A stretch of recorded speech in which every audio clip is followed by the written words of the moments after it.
उपस्थित असलेल्या सर्व श्रोत्यांना, प्रेक्षकांना विनंती आहे की काकडे साहेबांचं जर भाषण ऐकायचं असेल तर खरं म्हणजे सभागृहामध्ये बसूनच ते ऐकलं पाहिजे, तरच खऱ्या त्या भाषणाची मजा येईल. सर्व श्रोत्यांना विनंती आहे की त्यांनी कृपया या सभागृहामध्ये येऊन बसावे. ॲडव्होकेट दिलीप काकडे हे आक्रमक शैलीचे वक्ते आहेत. ते जरी कायद्याचे अभ्यासक असले तरी मात्र त्यांचा धम्माचा अभ्यास, समाजशास्त्राचा अभ्यास, इतिहासाचा अभ्यास आणि एवढंच नव्हे तर अर्थशास्त्राचा सुद्धा गाढा अभ्यास आहे. मी त्यांना विनंती करतो की 21व्या शतकातील भारतीय संविधानाची यशस्वीता या विषयाच्या अनुषंगाने आपले विचार व्यक्त करावे. माननीय ॲडव्होकेट दिलीप काकडे.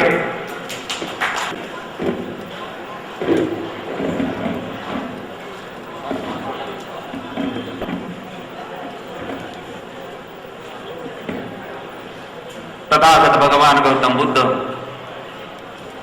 विश्वरत्न बोधिसत्व डॉक्टर बाबासाहेब आंबेडकर, क्रांतिबा फुले संत कबीर, डॉक्टर बाबासाहेब आंबेडकर आणि त्यांच्या 3 महान गुरूंना या ठिकाणी सर्वप्रथम विनम्र अभिवादन करतो. चेतना एज्युकेशन सोसायटी वर्धा, सामाजिक न्याय महासंघ वर्धा आणि प्रजासत्ताक शिक्षक संसद वर्धा यांच्या संयुक्त विद्यमाने द्वितीय संविधान परिषद या ठिकाणी आयोजित करण्यात आलेली आहे. या संविधान परिषदेचे द्वितीय अध्यक्ष आपणा सर्वांच्या परिचयाचे, ज्यांना मी पितृतुल्य गुरुवर्य मानतो असे डॉक्टर यशवंत मनोहर, गेल्या वर्षीच्या कार्यक्रमाचे आणि या वर्षीच्याही कार्यक्रमाचे उद्घाटक. आणि भाषण ऐकताना मला पण भीती वाटायला लागली की म्हटलं IAS ऑफिसर ही ज्या भारतातली सर्वात हायेस्ट पोस्ट आहे तिच्या समोर आगाऊपणा कोणी करू शकत नाही. त्याच्यामुळे आपल्याला आगाऊपणा करता येईल की नाही आता आपल्याला म्हटलं थोडीशी भीती वाटली. ते खोब्रागडे साहेब या ठिकाणी माझ्या अगोदर त्यांनी सांगितलं की मी राजकीय दृष्टिकोनातून भाषण करतो सुद्धा, आणि ते कसं असतं ते आपल्या सगळ्यांना माहीत आहे. आणि आक्रमक भाषणाशिवाय आपल्याला सुद्धा चैन पडत नाही. असे माझ्या अगोदरचे मेश्राम सर, ज्यांच्या या संपूर्ण मला प्रभावित केलेलं आहे, या तिन्ही संस्थांचे फारच प्रभावी केलेलं आहे ते म्हणजे की दिनेशजी सवाई, गेल्या वर्षी कार्यक्रम झाल्यापासून की या विचारांची सातत्याने वर्धा जिल्ह्यामध्ये पेरणी कशा पद्धतीने करता येईल याचं वर चिंतन सुरू आहे. आणि याचं माध्यम म्हणून डॉक्टर सिद्धार्थ बुटले आहेत आणि त्यांच्याबरोबर आणि प्रजासत्ताक शिक्षक संसदेचे आपण ज्यांना सर्वेसर्वा म्हणतो ते अरुण कुमार हर्षबोधी यांनी, ज्यांच्या माध्यमातून या ठिकाणी मी आपणासमोर उभा आहे. या विचारमंचावरती उपस्थित असलेले सर्वच मान्यवर आणि या कार्यक्रमाला सभागृहामध्ये असलेल्या सर्वच माझ्या धम्म बंधू आणि भगिनींनो, या प्रसंगी आपणाला सर्वप्रथम मी जय भीम करतो. जय भीम. विषय दिलेला आहे की 21व्या शतकातील भारतीय संविधानाची यशस्वीता,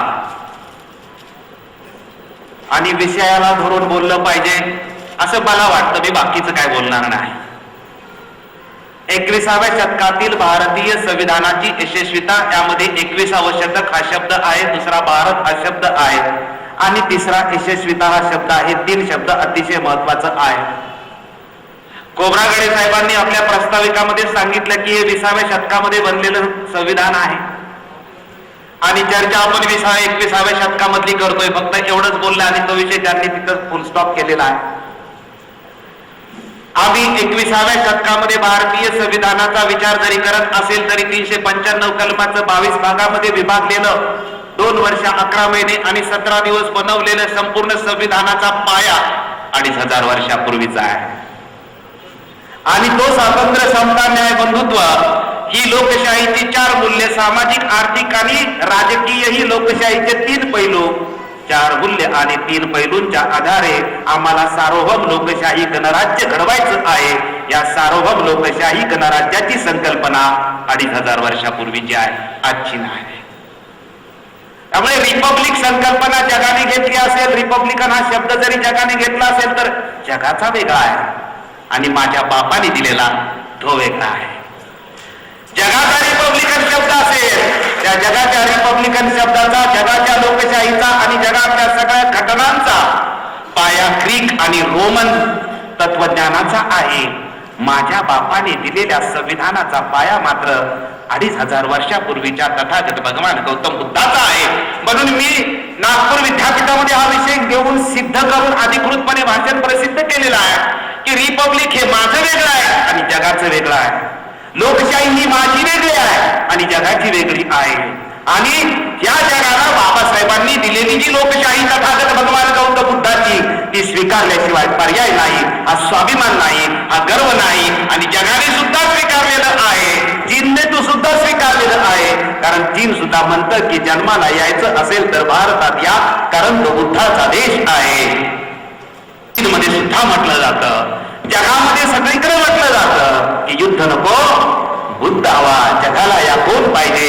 बुद्ध आहे. जगात सगळीकडे घटना असल्या तरी जगातल्या प्रत्येक प्रश्नाला उत्तर मात्र फक्त आणि फक्त भारतीय संविधान देतं. कारण स्वातंत्र्य, समता, न्याय, बंधुत्व याचा पाया हा ग्रीक रोमन संस्कृती मधला पाश्चात्य बेस नाही, तर तो तथागत भगवान गौतम बुद्धाच्या तत्वज्ञानातला आहे. म्हणून भारतीय संविधान हे जगामध्ये सर्वश्रेष्ठ आहे आणि ते चिरंतन आहे. शतकानुशतके ते यशस्वीच आहे. त्याच्या अयशस्वीतेबद्दल विचार करण्याची अजिबात आवश्यकता नाही, कारण तत्व हे चिरंतन आहे. ते 2500 वर्षापूर्वीच आहे, ते आजही घेतलेलं आहे, ते भविष्यात असेल. हे चिरंतन तत्व काळाच्या कसोटीवर गेल्या 2500 वर्षामध्ये उतरलेलं आहे. त्यामुळे भारतीय संविधान कागदावरती 100% यशस्वी आहे. भारतीय संविधान कागदावरती 100% यशस्वी आहे. त्याचं इम्प्लिमेंटेशन करणाऱ्यांचं अपयश असेल, त्या संविधानाच्या अपयशाचा प्रश्न येतोच कुठे रे बाबा.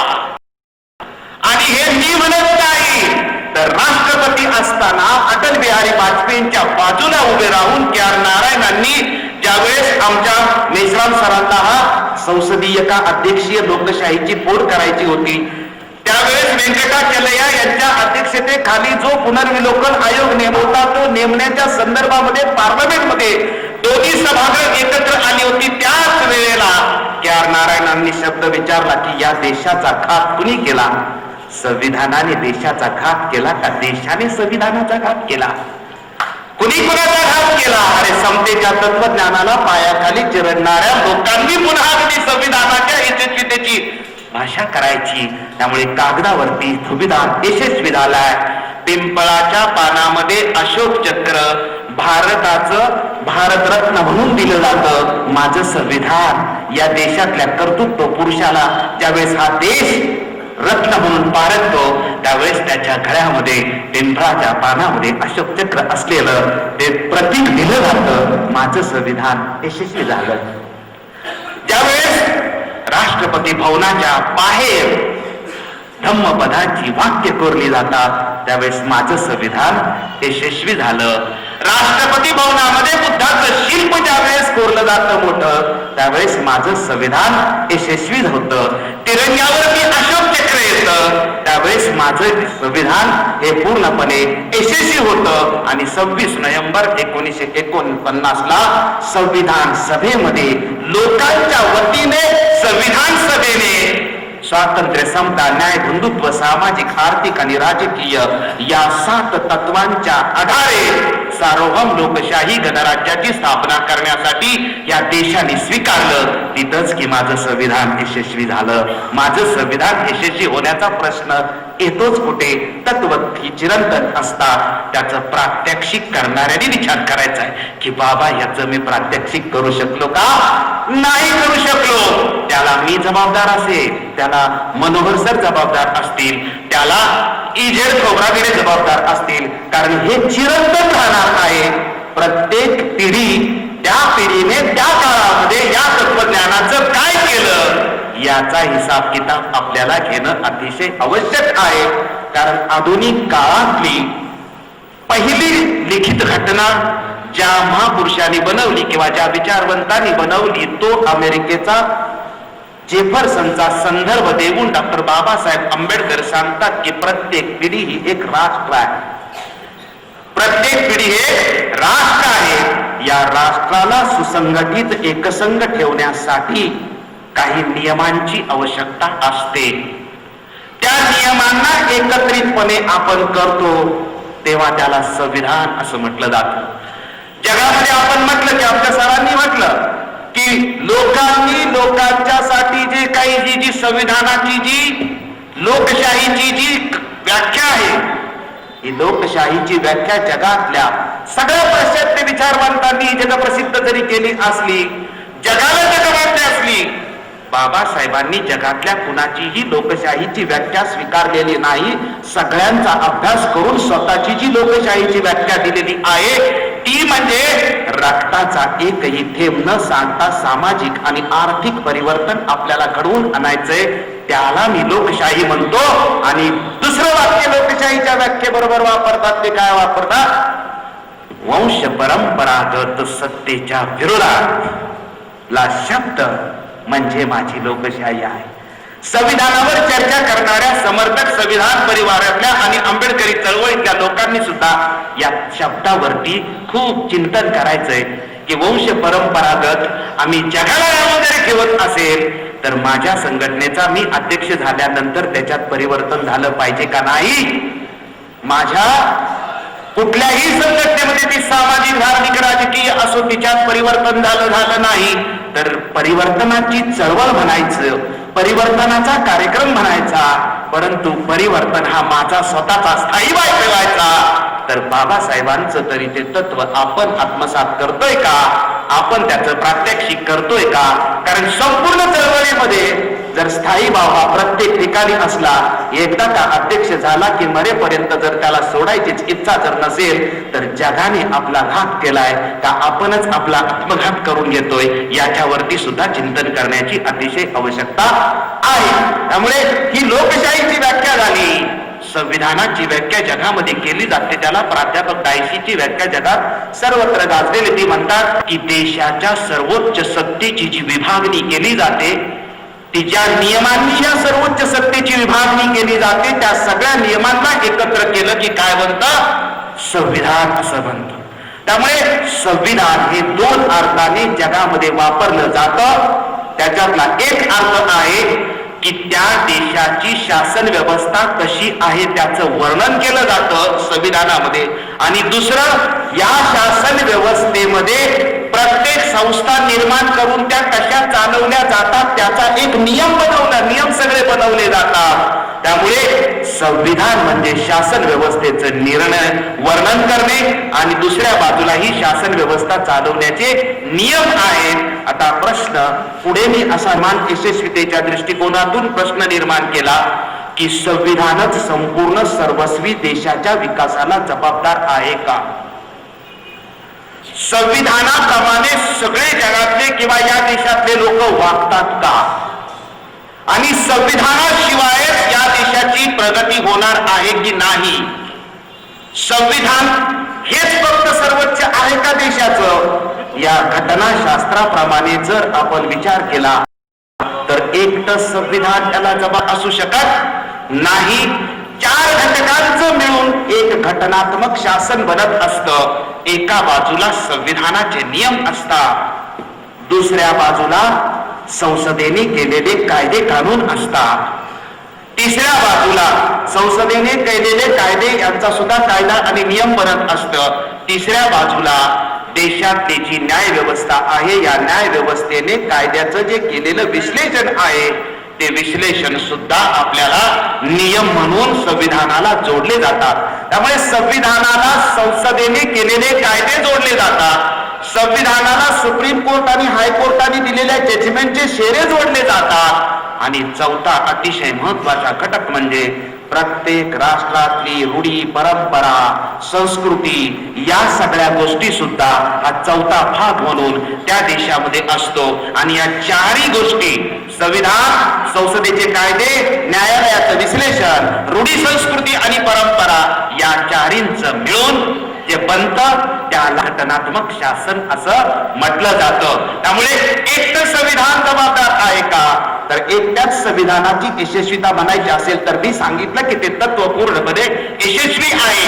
यशस्वीता बघायची असेल तर 395 कलमाला यशस्वी करण्यासाठी या देशातल्या संसदेने कुठले कायदे केले आणि त्या कायद्याची अंमलबजावणी केले याचा हिसाब किताब तुम्हाला द्यावा लागेल. कारण या देशामध्ये 110 कोटी लोकसंख्येची 5 भागामध्ये विभागणी केलेली आहे. SC, ST, OBC, minority, undone अशी 5 भागामध्ये विभागणी 110 कोटी लोकांची केलेली आहे.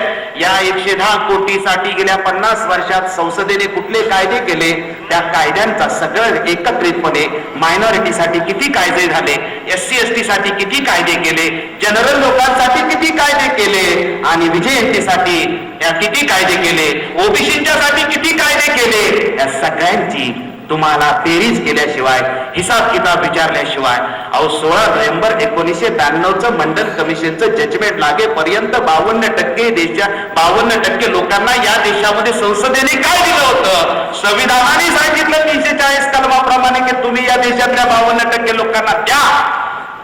परंतु 1992 सालापर्यंत मात्र त्यांना या देशातल्या लोकसंख्येला काही दिलं ना.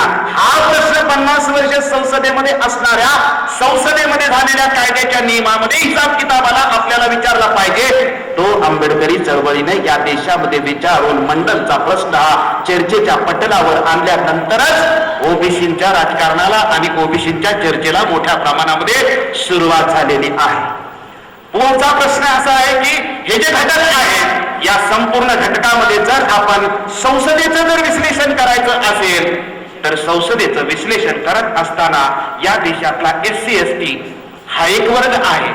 ओबीसी मी थोडक्यात बोललो, पण मी सर्वात जास्त मुद्दा जो तुमच्या समोर मांडणार आहे तो SC STच्या दृष्टिकोनातून आणि त्याच्याही पुढे मी जास्त वेळ तुमचा जो घेणार आहे तो फक्त वर्तमान काळामध्ये जो समाजात खेड्यापाड्यामध्ये जो अन्याय अत्याचार गेल्या 4 ते 5 मोठ्या प्रमाणामध्ये आहे, मी त्याच्यावरच वेळ तुमचा जास्त घेणार आहे. कारण जगातली कुठलीही परिषद असू द्या, जगातला कुठलाही व्याख्यानाचा कार्यक्रम असू द्या, तो कार्यक्रमच मुळी वर्तमान काळातल्या प्रश्नावरती असणं आवश्यक असतं. इतिहास हा चांगलाच असतो, इतिहासातून फक्त प्रेरणा घ्यायची असते, पण ज्याला वर्तमान काळातले प्रश्नच कळत नाहीत त्यांनी मार्गदर्शन करायचं नसतं. ज्याला वर्तमान काळातल्या समाजात काय नेमकं चाललंय, त्या समाजाचे नेमके प्रश्न काय आहेत, तो मार्गदर्शन नेमकं करणार का? ऐकायला आलेला जो समाज आहे त्याला की चाललेल्या परिस्थितीवर कुणीतरी काहीतरी मार्गदर्शन करेल या दृष्टिकोनात तो ऐकायला आलेला असतो. तुम्ही म्हटला की बाबासाहेब खूप श्रेष्ठ होते, शूर होते, हे त्यालाही माहिती आहे, मलाही माहिती आहे, पण त्या बाबासाहेबांनी दिलेलं जे तत्वज्ञान आहे, कार्य आहे, याची प्रेरणा घेऊन वर्तमान काळातला प्रश्न मी कसा सोडवतोय याला अतिशय महत्व आहे. वर्तमान काळातल्या प्रश्नाला मी उत्तर काय देतोय याला अतिशय महत्व आहे. कारण मी 395 कलमाचं सुंदर तुमच्या समोर वर्णन करू शकतो, कारण मी LLB झालो, LLM झालो, PhD करतोय सगळ्याप्रमाणे आणि गेली 20 वर्षे संविधानावरच भाषण करत असल्यामुळे संविधान किती श्रेष्ठ आहे हे वेगवेगळ्या पैलूतून सांगू शकतो. परंतु या संविधान किती जरी श्रेष्ठ असलं तरी वर्तमान काळात मात्र माझ्या समाजावर आणि संविधानकर्त्या, संविधानाच्या शिल्पकाराच्या समाजावरती जर अन्याय अत्याचार होत असेल, नग्नथंडी जर निघत असत्याल, त्या अजून जर चालू असतील, तर तो माझा प्रायोरिटीचा पहिला प्रश्न आहे. तो माझ्या प्रायोरिटीचा पहिला प्रश्न आहे. म्हणून मी फक्त थोडक्यामध्ये संविधानाची आर्टिकल तुमच्या समोर ठेवणार आहे, लगेचच या प्रश्नावरती येणार आहे. एवढ्या 2च प्रश्नावरती मी डिलिंग करणार आहे. बाकी संविधान किती श्रेष्ठ आहे हे सांगण्याची गरज नाही, कारण माझा बाप आणि माझ्या बापाच्या अगोदर आजा याच्याशिवाय या जगात दुसरं कोणी माझ्या दृष्टिकोनातून आणि समतेचं तत्वज्ञान प्रस्थापित करण्यासाठी जगात दुसरा कोणी निर्माणच नाही झाला. तिचे किती गुण गायले तरी कमीच की आहेत. त्याच्यामुळे वर्तमान काळातला प्रश्न काय आहे फक्त मी तुम्हाला सांगणार आहे, पण त्याच्या अगोदर संविधान काय आहे आणि संविधान कसं वाचलं पाहिजे हे फक्त तुम्हाला माहिती असलं पाहिजे. सामान्य माणसाला संविधान म्हणजे मोठी काय अवघड गोष्ट नसते. आणि तुम्हाला संविधान समजावून घ्यायचं असेल तर संविधानातला 3रा आणि 4था एवढे 2च धडे समजावून घ्यायचे. बाकी समजावून काहीही घेण्याची आवश्यकता नाही. जे आर्टिकल 12 पासून ते 36 पर्यंत मूलभूत हक्क आहेत आणि आर्टिकल 36 पासून ते 50 पर्यंत मार्गदर्शक तत्व आहे आणि जास्तीत जास्त 51व आर्टिकल जर तुम्हाला बघायचं असेल तर ती तुमची कर्तव्य आहे. आणि याच्या पुढे जर पुढचं संविधान आर्टिकल 52 पासून जर तुम्हाला बघायचं असेल तर 52 पासून जे जे अनुच्छेद सांगितलेले आहेत ते 51 आर्टिकलांचं प्रात्यक्षिक कसं करायचं त्याच्यासाठी पुढचं सगळं संविधान आहे. मग ते केंद्राची सर्वोच्च न्याय व्यवस्था असेल, राज्याची आणि केंद्राच्या ज्या ऍडमिनिस्ट्रेशन आणि इम्प्लिमेंटेशन आणि त्याच्यामध्ये इलेक्शन कमिशन, इमर्जन्सी असे काही कलम आहेत. हे बाकी 50 कलमाचं इम्प्लिमेंटेशन करण्यासाठी त्या 50 कलमामध्ये सुद्धा 36 ते 50 जे आर्टिकल आहेत या आर्टिकलांना कायदेशीर तुम्हाला चॅलेंज करता येत नाही. त्यामुळे समजून तुम्हाला काय घ्यायचंय समजून फक्त 12 पासून ते 35 पर्यंत जी आर्टिकल तुम्हाला समजून घ्यायची ती समजलं की संविधान समजलं. ते समजलं की मला नेमकं काय करायचंय हे सुद्धा समजू शकतं. मी थोडक्यामध्ये तुमच्या समोर ही क्रोनॉलॉजी ठेवणार आहे कारण हा बेस आपल्या जवळ असणं अतिशय गरजेचं आहे. त्यामध्ये आर्टिकल 12 मध्ये मूलभूत हक्काची व्याख्या केलेली आहे की मूलभूत हक्क म्हणजे काय. आर्टिकल 13 मध्ये कायद्याची क्रांती आहे. शतकानुशतके या देशामध्ये मनुस्मृतीचा जो कायदा चालत आला होता आणि आम्हाला ज्या पनिशमेंट दिल्या जात होत्या की शिकलास तर ऐकलंस तर कानामध्ये शिस टाकण्यात येईल किंवा ज्या शरीराच्या भागाने तू चांगलं काय करशील तो भाग तोडला जाईल, ही जी मनुस्मृती होती हे सगळे आपल्याला माहिती आहे. या शतकानुशतके चालत आलेली जी सगळे कायदे आहेत 26 जानेवारी 1950 पर्यंत विषमतेचे जेवढे कायदे आहेत आणि संविधानाला विसंगत जेवढे कायदे आहेत हे सगळेच्या सगळे कायदे आता इथून पुढे नष्ट झाले असं कलम 13 मध्ये बाबासाहेब आंबेडकरांनी पूर्णपणे सांगितलेलं आहे. हे कलम सांगण्याचं कारण काय हे लक्षात घ्या, पार्श्वभूमी लक्षात घ्या. कारण त्या कालखंडामध्ये ब्रिटिशांनी जे कायदे केलेले होते मग ते मद्रास म्युन्सिपाल्टीचे कायदे असतील, कलकत्ता म्युन्सिपाल्टीचे कायदे असतील, मुंबई महानगरपालिकेचे ब्रिटिशांच्या कालखंडातले जे कायदे होते ते कायदे काय होते तर अनुसूचित जाती अस्पृश्य लोक हे झाडूचं काम करत होते. प्रत्येक कायद्यामध्ये लिहिले होते की एक दिवस जर तू झाडूच्या कामाला दांडी मारली तर तुला 2 महिन्याची शिक्षा होईल आणि 50 रुपये दंड होईल. काही कायद्यामध्ये 50 रुपयाचा दंड, 2 महिन्याची शिक्षा, तर काही कायद्यामध्ये 3 महिन्याची शिक्षा होती. तू आजारी आहेस की काय आहेस, तुझे घरचे प्रश्न किती आहेत, तुला ताप आलाय की थंडी आली याच्याशी काही घेणं देणं नाही. त्यामुळे इथल्या मनुस्मृतीने बर्बादलेल्या मानसिकतेने ब्रिटिशांना सुद्धा जबरदस्तीने अस्पृश्यांच्या विरोधामध्ये प्रचंड कायदे कानून बनवायला लावले होते. हे सगळे कायदे कानून जे विषमतेचे आहेत हे सगळे नष्ट. तुला शेती घेण्याचा अधिकार नाही, तुला कपडे घालण्याचा अधिकार नाही, हे जे बाबासाहेब सगळं वर्णन करतात या प्रत्येक गोष्टीचा ब्रिटिशांच्या कालखंडामध्ये सुद्धा कायदा केला होता की तुम्ही जी गावकी महारकी सगळी करायची या गावकी महारकीचा सुद्धा कायदा तुम्हाला केला होता. तुम्हाला डावलण्यात अजिबात येत नव्हतं, डावलण्यात पूर्णपणे डावललं होतं आणि ब्रिटिशांना संगनमत करून की यांच्यावरती मात्र कायदेशीर. त्यामुळे ही जी मनुस्मृती होती ही मनुस्मृतीतले कायदे ब्रिटिशांना वेगळ्या भाषेमध्ये या देशामध्ये करायला लावले होते. त्यामुळे कायद्याची क्रांती ही कायद्याने उलटवून लावल्याशिवाय आणि कायद्याचा अभ्यास केल्याशिवाय मात्र ती झाली नसती. ती माझ्या बापाने करून दाखवली. म्हणून कायदा क्रांती काय आहे ते मी समजावून घेतली पाहिजे. ही कायदा क्रांती किती विशेष आहे तिचा यशस्वीता सांगतो. याच्यातून जगातल्या सगळ्या स्त्रियांना आपले हक्क मिळवण्यासाठी भारत सोडून जगातल्या प्रत्येक देशातल्या स्त्रियाला आपले हक्क मिळवण्यासाठी रक्त सांगावं लागलं. ब्रिटनमध्ये रेसकोर्स मध्ये घोड्यांची शर्यत चालती. ती वर्षातून एक मोठी शर्यत असते, तिला डर्बीची शर्यत असं म्हणतात.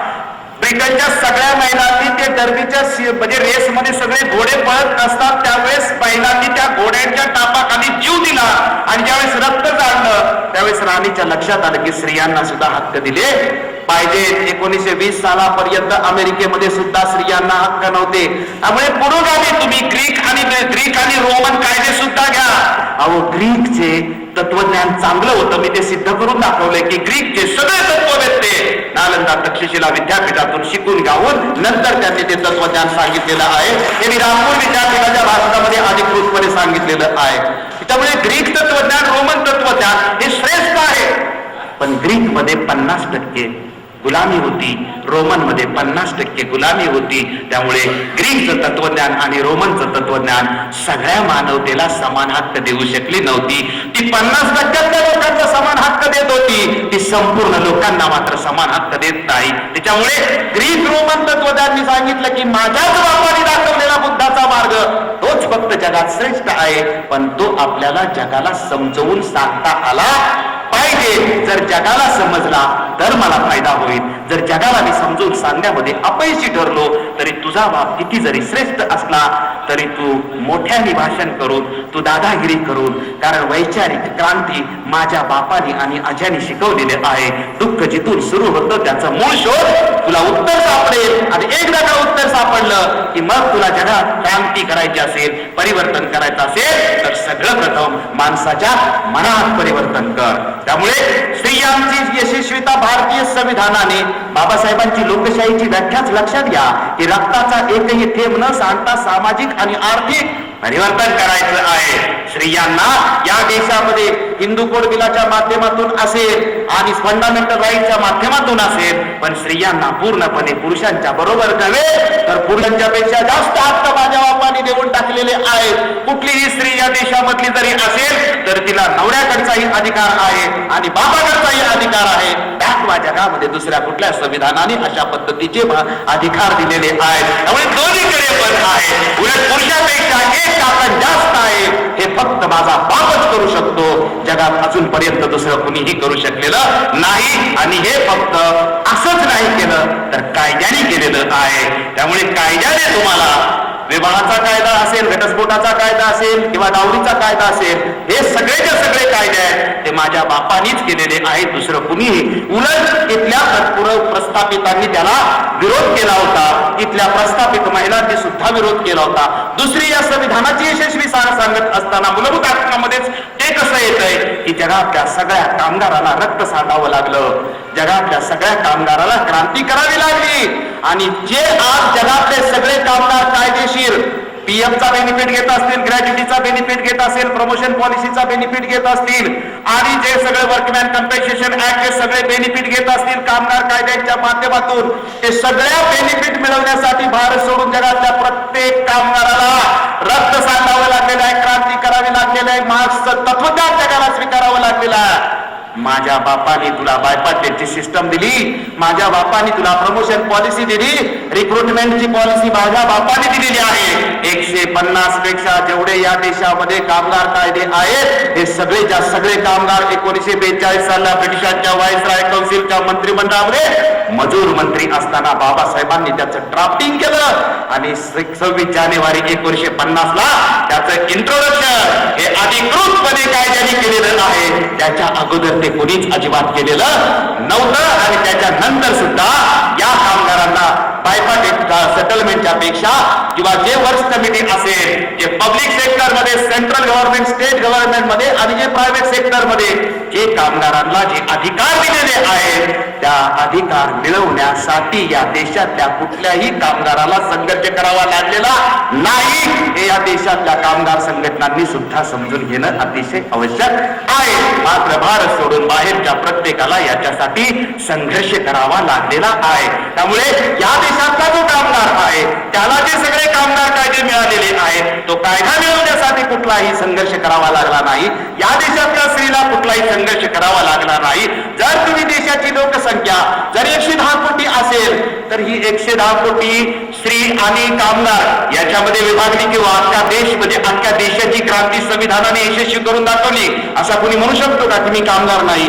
IAS ऑफिसर असेल तरी तो कामगार आहे आणि शिपाई असला तरी तो कामगारच आहे ना. प्रत्येक जण पोटासाठी काम करतोय ना, त्याच्यानंतरचा प्रश्न वेगळा आहे. परंतु IAS ऑफिसरला सुद्धा काम आमदार म्हणून सरकारचा नोकर म्हणूनच काम करावं लागतं आणि बाकीच्यांना फक्त पदांचं वेगवेगळं असेल. परंतु ही सगळी जी मेहरबानी आहे मला काहीच संदेश न करता मिळाली म्हणून मला त्याचं कदाचित महत्व कळत नसेल. हे मी महत्व जगाला समजावून सांगणं आवश्यक आहे की ही संविधानाची यशस्वी क्रांती कशी आहे. त्यामुळे कायद्याची क्रांती जी बाबासाहेब आंबेडकरांनी करून दिली मला फक्त एवढंच सांगायचंय की संविधानाचा मूलभूत हक्क आहे की संविधानाच्या विरगत आणि विसंगत जे काय असेल ते या कलमाने काढून टाकलं. आर्टिकल 14 टाकलं, इक्वॅलिटी बिफोर लॉ म्हणजे समानता कायद्यासमोर. तो राष्ट्रपती असेल तो कुठल्याही पदावरती असेल तर या देशातला नागरिक म्हणून ज्यावेळेस तो येतो त्यावेळेस सर्वांना सारखाच कायदा असला पाहिजे.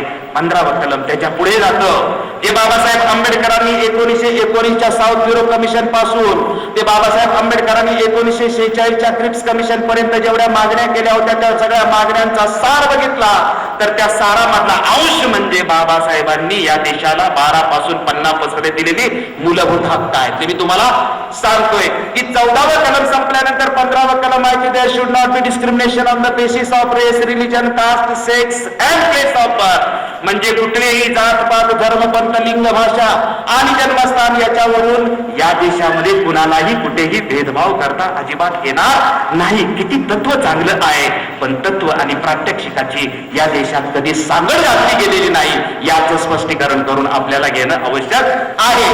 16वं कलम आहे इक्वॅलिटी इन एम्प्लॉयमेंट म्हणजे जगामध्ये तुम्ही भारतामध्ये कुठल्याही ठिकाणी central government state government service कुठल्याही प्रकारची असू द्या परंतु त्या ठिकाणी ज्यावेळी सर्व्हिसच्या ठिकाणी जाल तिथं कुठल्याही प्रकारचा आर्टिकल 15 मध्ये सांगितलेला कुठलाही भेद तिथं होणार अजिबात नाही. कुठल्याच कारणाने भेद तुम्हाला करता येणार नाही. आणि जगातलं सर्वश्रेष्ठ आर्टिकल जे आहे आणि आंबेडकरी चळवळीच्या दृष्टिकोनातून जे आर्टिकल आहे ते फंडामेंटल राईट्स मध्ये 17वं आर्टिकल आहे. त्याला 2च शब्दामध्ये टाकलेलं आहे की अबॉलिशन ऑफ अनटचेबिलिटी. अस्पृश्यता या देशामधून कायद्याच्या दृष्टिकोनातून नष्ट करण्यात आलेली आहे. परंतु अस्पृश्यता फक्त संविधानात कायद्यावरच नष्ट झाली. प्रात्यक्षिक मात्र आता प्रचंड मोठ्या प्रमाणात वाढायला लागलेलं आहे. त्याची मानसिकता मात्र बदलली नाही. याच मुद्द्यावरती मी जास्त बोलणार आहे. ही आर्टिकल तुम्हाला सांगितल्या नंतर या आर्टिकल वरतीच मी फक्त जास्त बोलणार आहे. पण ही आर्टिकल काय तर संविधान म्हणजे लय अवघड आहे. जसं खोब्रागडे साहेबांनी म्हटलं किंवा आमच्या सूत्रसंचालकांनी म्हटलं की लोकांचा गैरसमज आहे की राज्यशास्त्र घटनातज्ञ आणि यांनीच फक्त संविधानावर बोलायला पाहिजे बोलायचं बाकीच्या कुणी बोलायचं नाही. तर सगळ्यांनी बोलायचं पण काय बोलायचं याचा अभ्यास न करता मात्र अजिबात बोलायचं नाही. काहीतरी बोलायचं म्हणून अजिबात बोलायचं नाही. आणि जनरल बोलल्यानंतर दिशा कुठली मिळेल. जनरल 2-2 तास जरी बोललं आणि विषयावर नाही बोललं तर त्या बोलण्याचा अर्थ तरी काय. काहीतरी बोलायचं म्हणून बोललं तर मात्र या देशाच्या जगाला कुटुंबाला कुणालाच अजिबात हे मिळू शकत नाही. आम्ही खोब्रागडे साहेबांच्या एका शब्दावरती म्हणजे मी स्वाभिमानाने असं म्हणेन की खोब्रागडे साहेब म्हणतात की काम याचं केलं की चांगला म्हणतोय त्याचं केलं की वाईट म्हणतोय. जगातला प्रत्येक माणूस 100% चांगला पण नाही साहेब आणि 100% वाईट पण नाही. हे निसर्गाचं तत्व आहे की जगातला कुठलाच माणूस 100% चांगला नाही आणि 100% वेडा नाही तर तो चांगला पण आहे आणि तो वाईट पण आहे. चांगल्या आणि वाईटांचं मिश्रण म्हणजे जगातला माणूसच नव्हे तर जगातली सगळी सजीव आणि निर्जीव गोष्ट आहे. या जगात कुठलीही गोष्ट सजीव आणि निर्जीव आणि माणूस घ्या त्याच्यामध्ये चांगलं पण आहे आणि वाईट पण आहे. या जगामध्ये 100% चांगलं काहीच नाही आणि 100% वाईट काहीच नाही. जे 100% चांगलं असतं त्याला बुद्ध म्हणतात त्याला बाबासाहेब म्हणतात. बाकी कुणीच 100% अजिबात चांगलं असू शकत नाही. फक्त महापुरुष आणि तो पण बुद्ध आणि बाबासाहेब 100% समतेचं तत्वज्ञान मानवाच्या कल्याणासाठी प्रस्थापित करतो.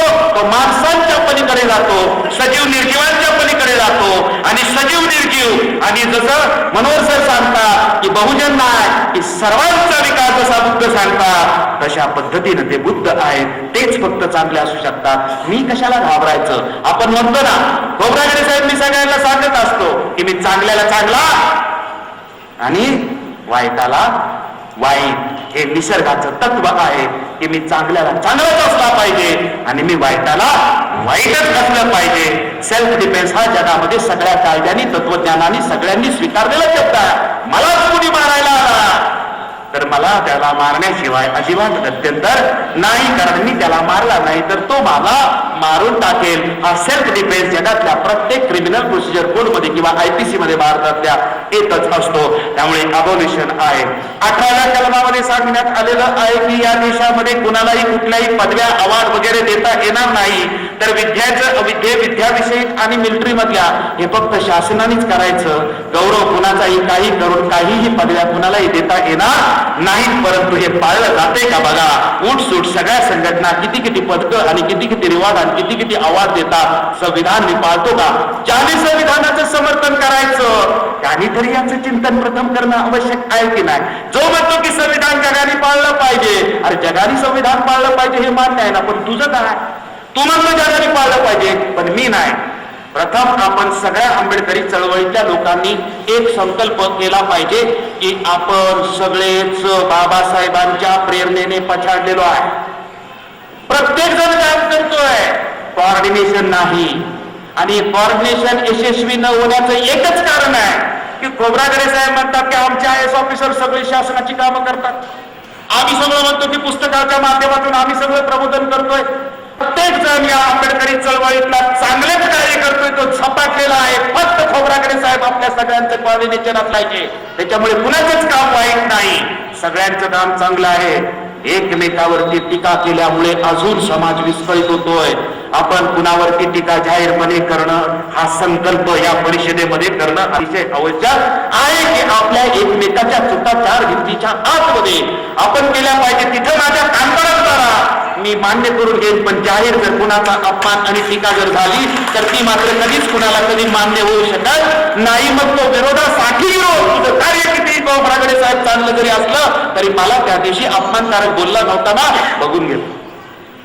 त्याच्यामुळे आपण आंबेडकरी चळवळीने एवढा एकच 1760 गट असू द्या, काही चिंता करण्याची अजिबात आवश्यकता नाही. फक्त कुणी कुणावर टीका करू नका, तो माझा आहे. जसं वामनदादांनी म्हटलेलं आहे की दोघांच्या गावात अंतर जरी आहे, किती शब्द महत्वाचे आहेत, दोघांच्या गावात अंतर जरी आहे तरी माझा खांदेकरी तू आणि तुझा खांदेकरी मीच आहे. त्याच्यामुळे आपण दोघे कितीही लाभ केलो तरी आपल्याला एकमेकाचा खांदा द्यायचा आहे. या जगात तुझा खांदा द्यायला माझ्याशिवाय दुसरा कुणी येऊ शकत नाही. त्याच्यामुळे ठीक आहे, तुला आता माझं पटत नाही, आपण घरात बघू, पण जाहीर एकमेकावरती टीका करायची नाही. एवढं जरी पाळलं तरी फार सुरुवातीला अतिशय चांगलं होईल. आर्टिकल 19 तुम्हाला सगळ्या प्रकारचं स्वातंत्र्य देतं, भाषणाचं स्वातंत्र्य देतं, लिहिण्याचं स्वातंत्र्य देतं, या देशामध्ये कुठेही फिरण्याचं स्वातंत्र्य देतं, व्यवसायाचं स्वातंत्र्य देतं, उद्योगाचं स्वातंत्र्य देतं. 6 प्रकारचे स्वातंत्र्य दिलेले आहेत, परंतु त्याला मर्यादा सुद्धा दिलेल्या आहे. ते लक्षात ठेवणं अतिशय आवश्यक आहे. सगळ्यात या भारतीय संविधानाचा आत्मा ज्याला म्हणतात, आपण आत्मा मानत नाही, परंतु संविधान करताना तो शब्द वापरलाय, मी सुद्धा आत्मा मानत नाही. परंतु या संविधानाचा जो मुख्य गाभा ज्याला म्हटलं जातं ते 21वं कलम आहे की या देशात 110 कोटीच्या प्रत्येकाच्या जीविताच्या संरक्षणाची जी जबाबदारी आहे ती या देशातल्या शासनाची आहे, या देशातल्या पोलिसांची आहे, या देशातल्या सरकारची आहे. माझ्या जीविताच्या संरक्षणाची जबाबदारी ही संविधानाने, माझ्या बापाने सांगितलंय की या देशातल्या प्रत्येकाच्या संरक्षणाची जीवाची जबाबदारी शासनाची आहे. तरीही माझ्या खेड्यापाड्यामध्ये माझ्या समाजाच्या कत्तली चाललेल्या आहेत. याच्यावरती मला चिंतन अवश्य करणं अतिशय आवश्यक आहे. त्यामुळे ही जी कलम आपण बघत असतो 21व्या कलमाच्या नंतर पुन्हा मूलभूत हक्कामध्ये जातो, त्यावेळेस आपल्याला पुढची जी कलम आहेत ती प्रत्येकाला आपल्या धर्माचं स्वातंत्र्य ठेवण्यासाठी कलम दिलेली आहेत. तुम्ही तुमचा धर्म जगा, या देशामध्ये अनेक धर्म असले तरी प्रत्येकाला धर्माचं स्वातंत्र्य आहे, परंतु उंबऱ्याच्या बाहेर मात्र त्याने यायचं नाही आणि एकमेकाचा द्वेष मात्र त्याने करायचा नाही. त्यामुळे जे स्वातंत्र्य दिलेलं आहे ते काय दिलेलं आहे, प्रत्येक धर्माला आणि प्रत्येक अल्पसंख्याकांना सुद्धा मूलभूत हक्क दिलेले आहेत की तुम्ही अल्पसंख्याक म्हणजे विशिष्ट असा एक समाज नव्हे, तर महाराष्ट्रातला समाज हा बिहारमध्ये अल्पसंख्याक होतो आणि बिहारी लोक हे महाराष्ट्रामध्ये अल्पसंख्याक होतो भारतीय संविधान तत्वाप्रमाणे, की तिथं तुम्ही जर ते भाषिक किंवा लँग्वेजच्या दृष्टिकोनातून अल्पसंख्याक असेल, स्टेटच्या दृष्टिकोनातून अल्पसंख्याक असेल, संविधान आपण समजून घेतलं पाहिजे, तर त्याला त्याच्या भाषेतलं शिक्षण संस्था काढण्याचा अधिकार आहे. समाजाचं संरक्षण करण्याचा त्याला पूर्णपणे भारतीय संविधानाने अधिकार दिलेला आहे. हे सगळे मूलभूत हक्क जर तुझे चॅलेंज केले गेले की मला इकडे मिळाली नाही, माझं डिस्क्रिमिनेशन झालं, तर आर्टिकल 32 या देशाच्या संविधानामध्ये एवढं सुंदर दिलेलं आहे की 236च्या आर्टिकल प्रमाणे तुम्हाला सर्वोच्च न्यायालयामध्ये शासनाच्या विरोधात की शासनाने माझं संरक्षण केलं नाही, शासनाच्या विरोधात तुम्हाला केस करता येते. सुप्रीम हायकोर्टमध्ये करायचे असेल तर 226 आर्टिकल प्रमाणे तुम्हाला हायकोर्टामध्ये चॅलेंज करता येतं आणि आर्टिकल 32 प्रमाणे तुम्हाला या देशामध्ये सर्वोच्च न्यायालयामध्ये जाता येतं. आर्टिकल 35 शेवटचं जे महत्वाचं आहे ते काय आहे की हे सगळे मूलभूत हक्क यशस्वी करण्यासाठी तुम्हाला जेवढे कायदे करावे लागतील ते सगळे कायदे करण्याचा अधिकार संसदेला दिलेला आहे. ते त्याच्यामध्ये यशस्वी करायचे कायदे बनवा, इक्वॅलिटी बनवायचे कायदे बनवा, सगळे पुढे डिस्क्रिमिनेशन होता कामा नये कायदे बनवा. हे सगळे कायदे बनवायचे आर्टिकल 35 प्रमाणे तुम्हाला अधिकार दिलेले आहेत. इथपर्यंतच्या अधिकाराला गालबोट किंवा उल्लंघन जर झालं तर तुम्हाला सुप्रीम कोर्टामध्ये 32 प्रमाणे आणि हायकोर्टामध्ये 226 प्रमाणे तुम्हाला चॅलेंज करता येतं, आव्हान करता येतं. इथून पुढचे जे आर्टिकल आहेत त्याला मात्र तुम्हाला चॅलेंज करता येत नाही. डायरेक्टिव्ह प्रिन्सिपल मार्गदर्शक तत्वाला मात्र तुम्हाला चॅलेंज करता येत नाही. त्यामध्ये सांगितलं की या देशाचा आर्थिक दृष्टिकोनातून विकास झाला पाहिजे. आर्टिकल 46 प्रमाणे सांगितलं की जो विकर सेक्शन आहे, विकर सेक्शनाचा सामाजिक, शैक्षणिक, आर्थिक हा विकास झाला पाहिजे.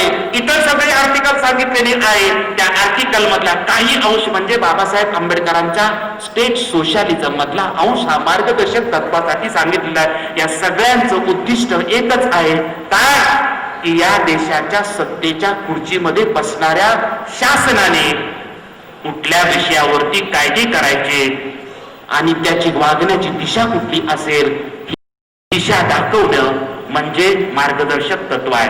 मार्गदर्शक तत्व कुणाला आहे तर सत्तेच्या खुर्चीत बसणाऱ्या माणसाने कसं वागायचं. त्यामुळे प्रत्येक पक्षाचा निवडणुकीमध्ये जाहीरनामा काही जरी असला तरी निवडून आल्यानंतर त्याला धर्माची भाषा बोलता येत नाही. खुर्चीत बसल्यानंतर निवडून आल्यानंतर त्याला विषमतेची भाषा बोलता येत नाही. निवडून आल्यानंतर मात्र सत्तेच्या खुर्चीमध्ये बसल्यानंतर त्याला अन्यायाची भाषा बोलता येत नाही. कारण संविधानाने बांधून घेतलंय. बाहेर किती जरी बोंबल असला तरी सत्तेच्या खुर्चीत बसला की मात्र तुला संविधानाच्या विरोधात अधिकार बोलायचा अजिबात नाही आहे. त्यामुळे ही जी 50 कलम तुम्ही समजावून घेतली की संविधान पुढचं जे आहे ते फक्त या 50 कलमाची अंमलबजावणी करणारं स्टेटचं ऍडमिनिस्ट्रेशन असेल, स्टेटचं न्यायालय असेल, सेंट्रलचं ऍडमिनिस्ट्रेशन असेल, सेंट्रलचं न्यायालय असेल, इलेक्शन कमिशन असेल, या सगळ्यांची अंमलबजावणी कशी करायची. त्यामुळे संविधान म्हणजे काही अवघड गोष्ट नाही. फक्त काय समजावून घ्यायचे, मला अधिकार काय आहेत, या अधिकाराबरोबर कर्तव्य आपण चर्चा केली. मी सुद्धा सगळे मूलभूत हक्क सांगून टाकले. या संविधानामध्ये एकही असा हक्क नाही की त्याला मर्यादा नाही. प्रत्येक हक्काला मर्यादा आहे, प्रत्येक हक्काला कर्तव्य आहे. म्हणून स्वातंत्र्याची जी व्याख्या आहे ती प्रत्येक नागरिकाने समजून घेतली पाहिजे. आणि आंबेडकरी चळवळीमधल्या तरी हक्क अधिक कर्तव्य बरोबर स्वातंत्र्य बनतं. हक्क अधिक कर्तव्य बरोबर स्वातंत्र्य बनतं. हक्क वजा कर्तव्य स्वैराचार असतो. हक्क वजा कर्तव्य स्वैराचार असतो. फक्त हक्काची भाषा बोलशील, अरे कर्तव्याचं काय. कर्तव्य केल्याशिवाय हक्काला मजा नाही.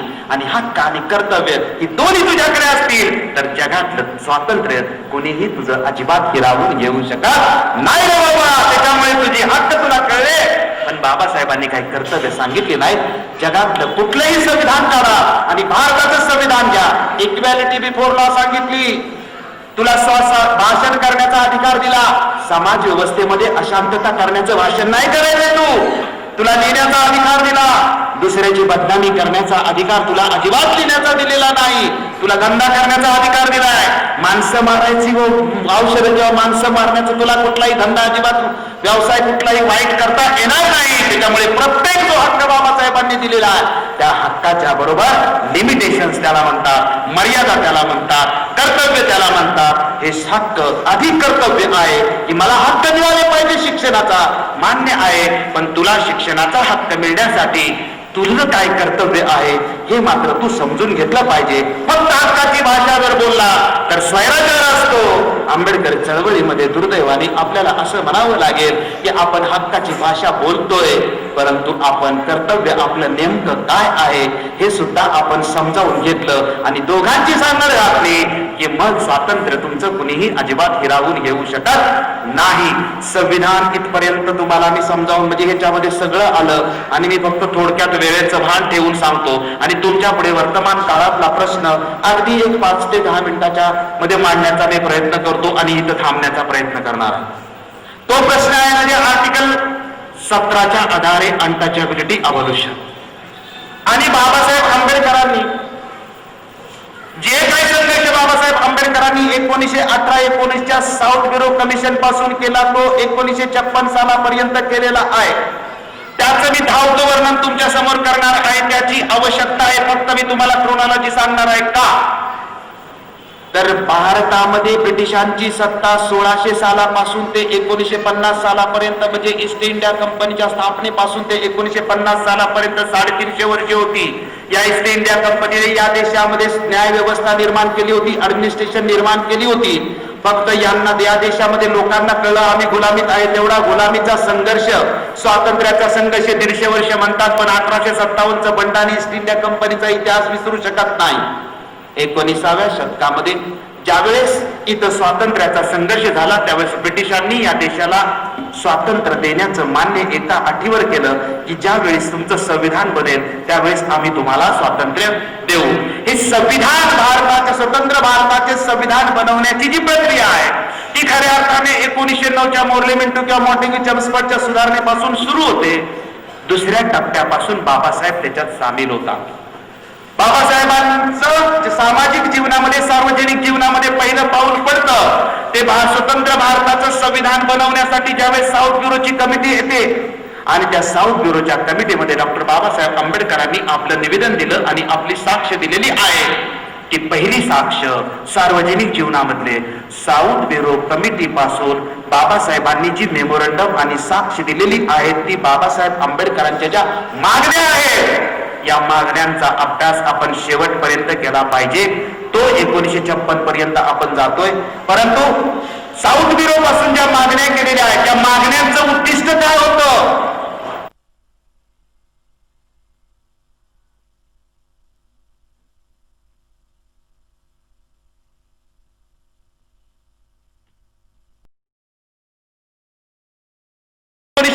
ज्यावेळेस पुन्हा सायमन कमिशन येतं भारताची भावी संविधान बनवण्यासाठी त्यावेळेस बाबासाहेब पुन्हा साऊथ ब्युरोला रिपीट केलेल्या मागण्या साऊथ पुन्हा तिथे सांगतात आणि या 2 ठिकाणी झाल्यानंतर प्रत्येक कमिशन येत होतं आणि ते अपयशी ठरत होतं. म्हणून ब्रिटिशांनी इंग्लंडमध्ये ज्या 30, 31 आणि 32 या 3 वर्षे ज्या गोलमेज परिषदा घेतल्या त्या गोलमेज परिषदेला सुद्धा भारतातल्या बहिष्कृत परिषदेमध्ये 1930च्या डॉक्टर बाबासाहेब आंबेडकरांना हे प्रतिनिधित्व दिलं होतं अस्पृश्यांचं आणि बाबासाहेब आंबेडकरांना टोटल गोलमेज परिषदेमध्ये 1989 जे लोक होते त्याच्यामध्ये बाबासाहेब आणि एल शिवराज ही 2 जी लोक होती या 2 लोकांना अस्पृश्यांच्या परिषदे भारतातल्या दिलं होतं.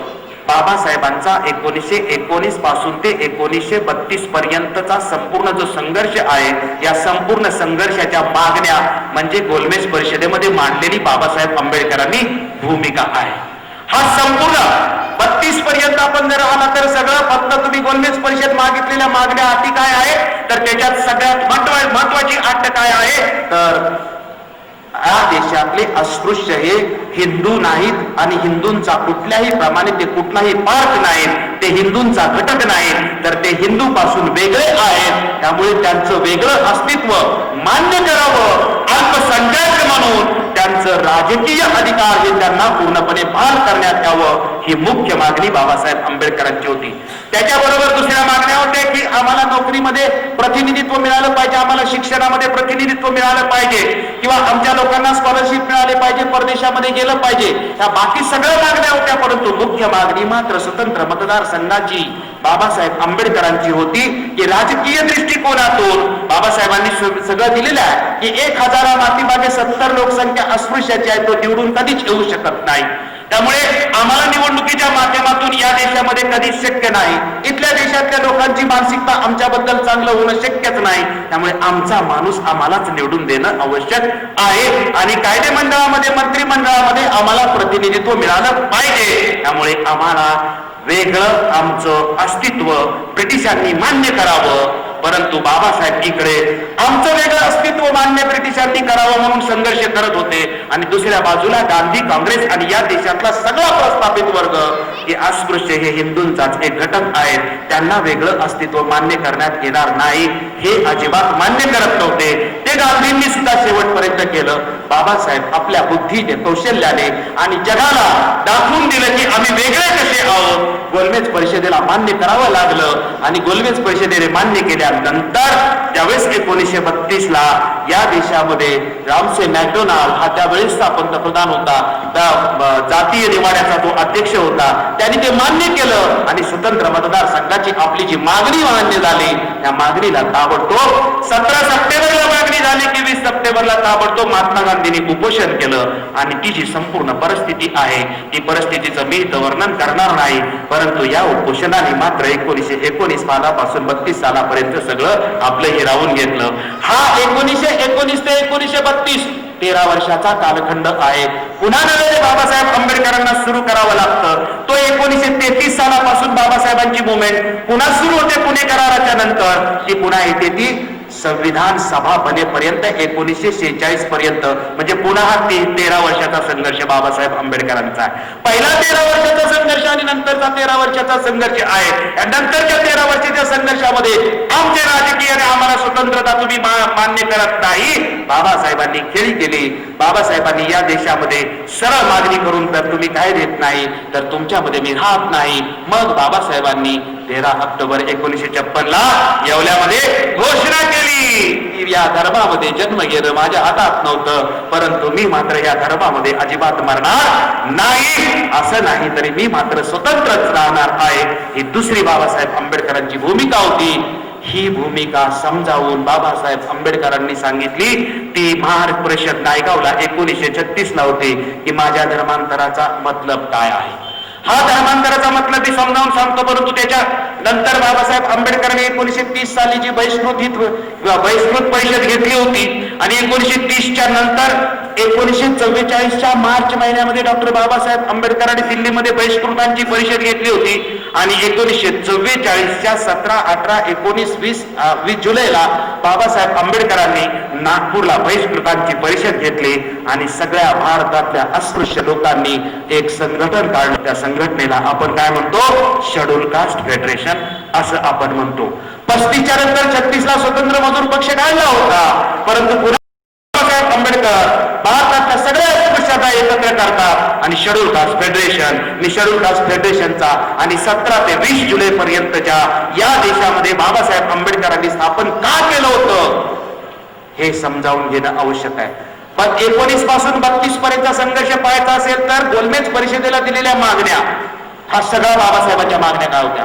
आणि 33 पासून जर तुम्हाला 46 पर्यंत जर बघायचं असेल तर बाबासाहेबांनी नागपूर मुक्कामी बहिष्कृतांच्या परिषदेत शेड्यूल कास्ट फेडरेशनची स्थापना करून 42च्या नंतर पुढे आमचं कार्य काय असणार आहे देशातल्या अस्पृश्यासाठी त्याचे जे सगळे ठराव केलेले आहेत या सगळ्या ठरावाचा आपल्याला अभ्यास करावा लागेल. ही 2 डॉक्युमेंट आपण अभ्यास केली तर या दोन्ही डॉक्युमेंट मध्ये काय सांगितलेलं आहे की या मागण्याने हे ठराव करतोय हे स्वतंत्र भारताच्या संविधानामध्ये तुम्ही टाकलं तर ते संविधान आम्हाला मान्य करू, नाहीतर आम्ही हे संविधान मान्य करणार नाही. पहिल्या 13 वर्षाच्या मागणीमधली मुख्य मागणी स्वतंत्र मतदारसंघाची होती आणि दुसऱ्या 13 वर्षाच्या मागणीमध्ये जी मुख्य मागणी आलेली आहे ती कुठली मुख्य मागणी आलेली आहे, सेपरेट सेटलमेंटची मुख्य मागणी आलेली आहे. आणि या मुद्द्यावरती मी थोडंसं स्पष्टीकरण देऊन थांबणार आहे. हा मुद्दा आंबेडकरी चळवळीच्या समोर मी ठेवणार आहे. खोब्रागडे साहेबांनी याच्यावरती चिंतन करावं, सगळ्यांनी चिंतन करावं. चुकीचा मुद्दा असला तर सांगून टाकावं, चर्चा आपण पुढे बंद करून टाकू. ती या दृष्टीने चर्चा आपण बंद करून टाकू की 1942च्या नागपूर मुक्कामीची चर्चा झाली. त्या नागपूर मुक्कामीची चर्चा त्यानंतर बाबासाहेब आंबेडकरांनी 1936च्या महार परिषदेमध्ये अस्पृश्य धर्मांतराचं उद्दिष्ट जे सांगितलेलं आहे आणि या सगळ्या मागण्या कशासाठी याचं वेळोवेळी जे स्पष्टीकरण दिलेलं आहे त्या सगळ्या स्पष्टीकरणाचा एकच मुद्दा आहे, आमचं संरक्षण.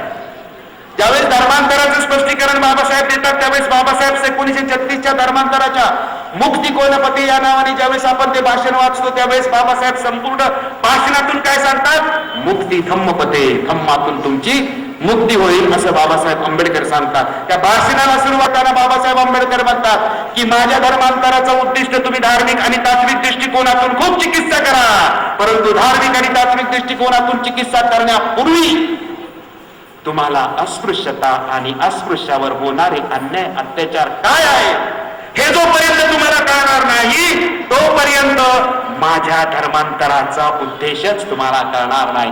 मग तुम्ही तात्विकवर किती चर्चा करा, हो धार्मिकवर किती चर्चा करा, पण माझा मूळ उद्देश की माझी हजारो वर्षापासून जो माझा समाज आहे याला माणसाप्रमाणे वागणूक देत नाही, त्याच्या संरक्षणाचा प्रश्न आहे.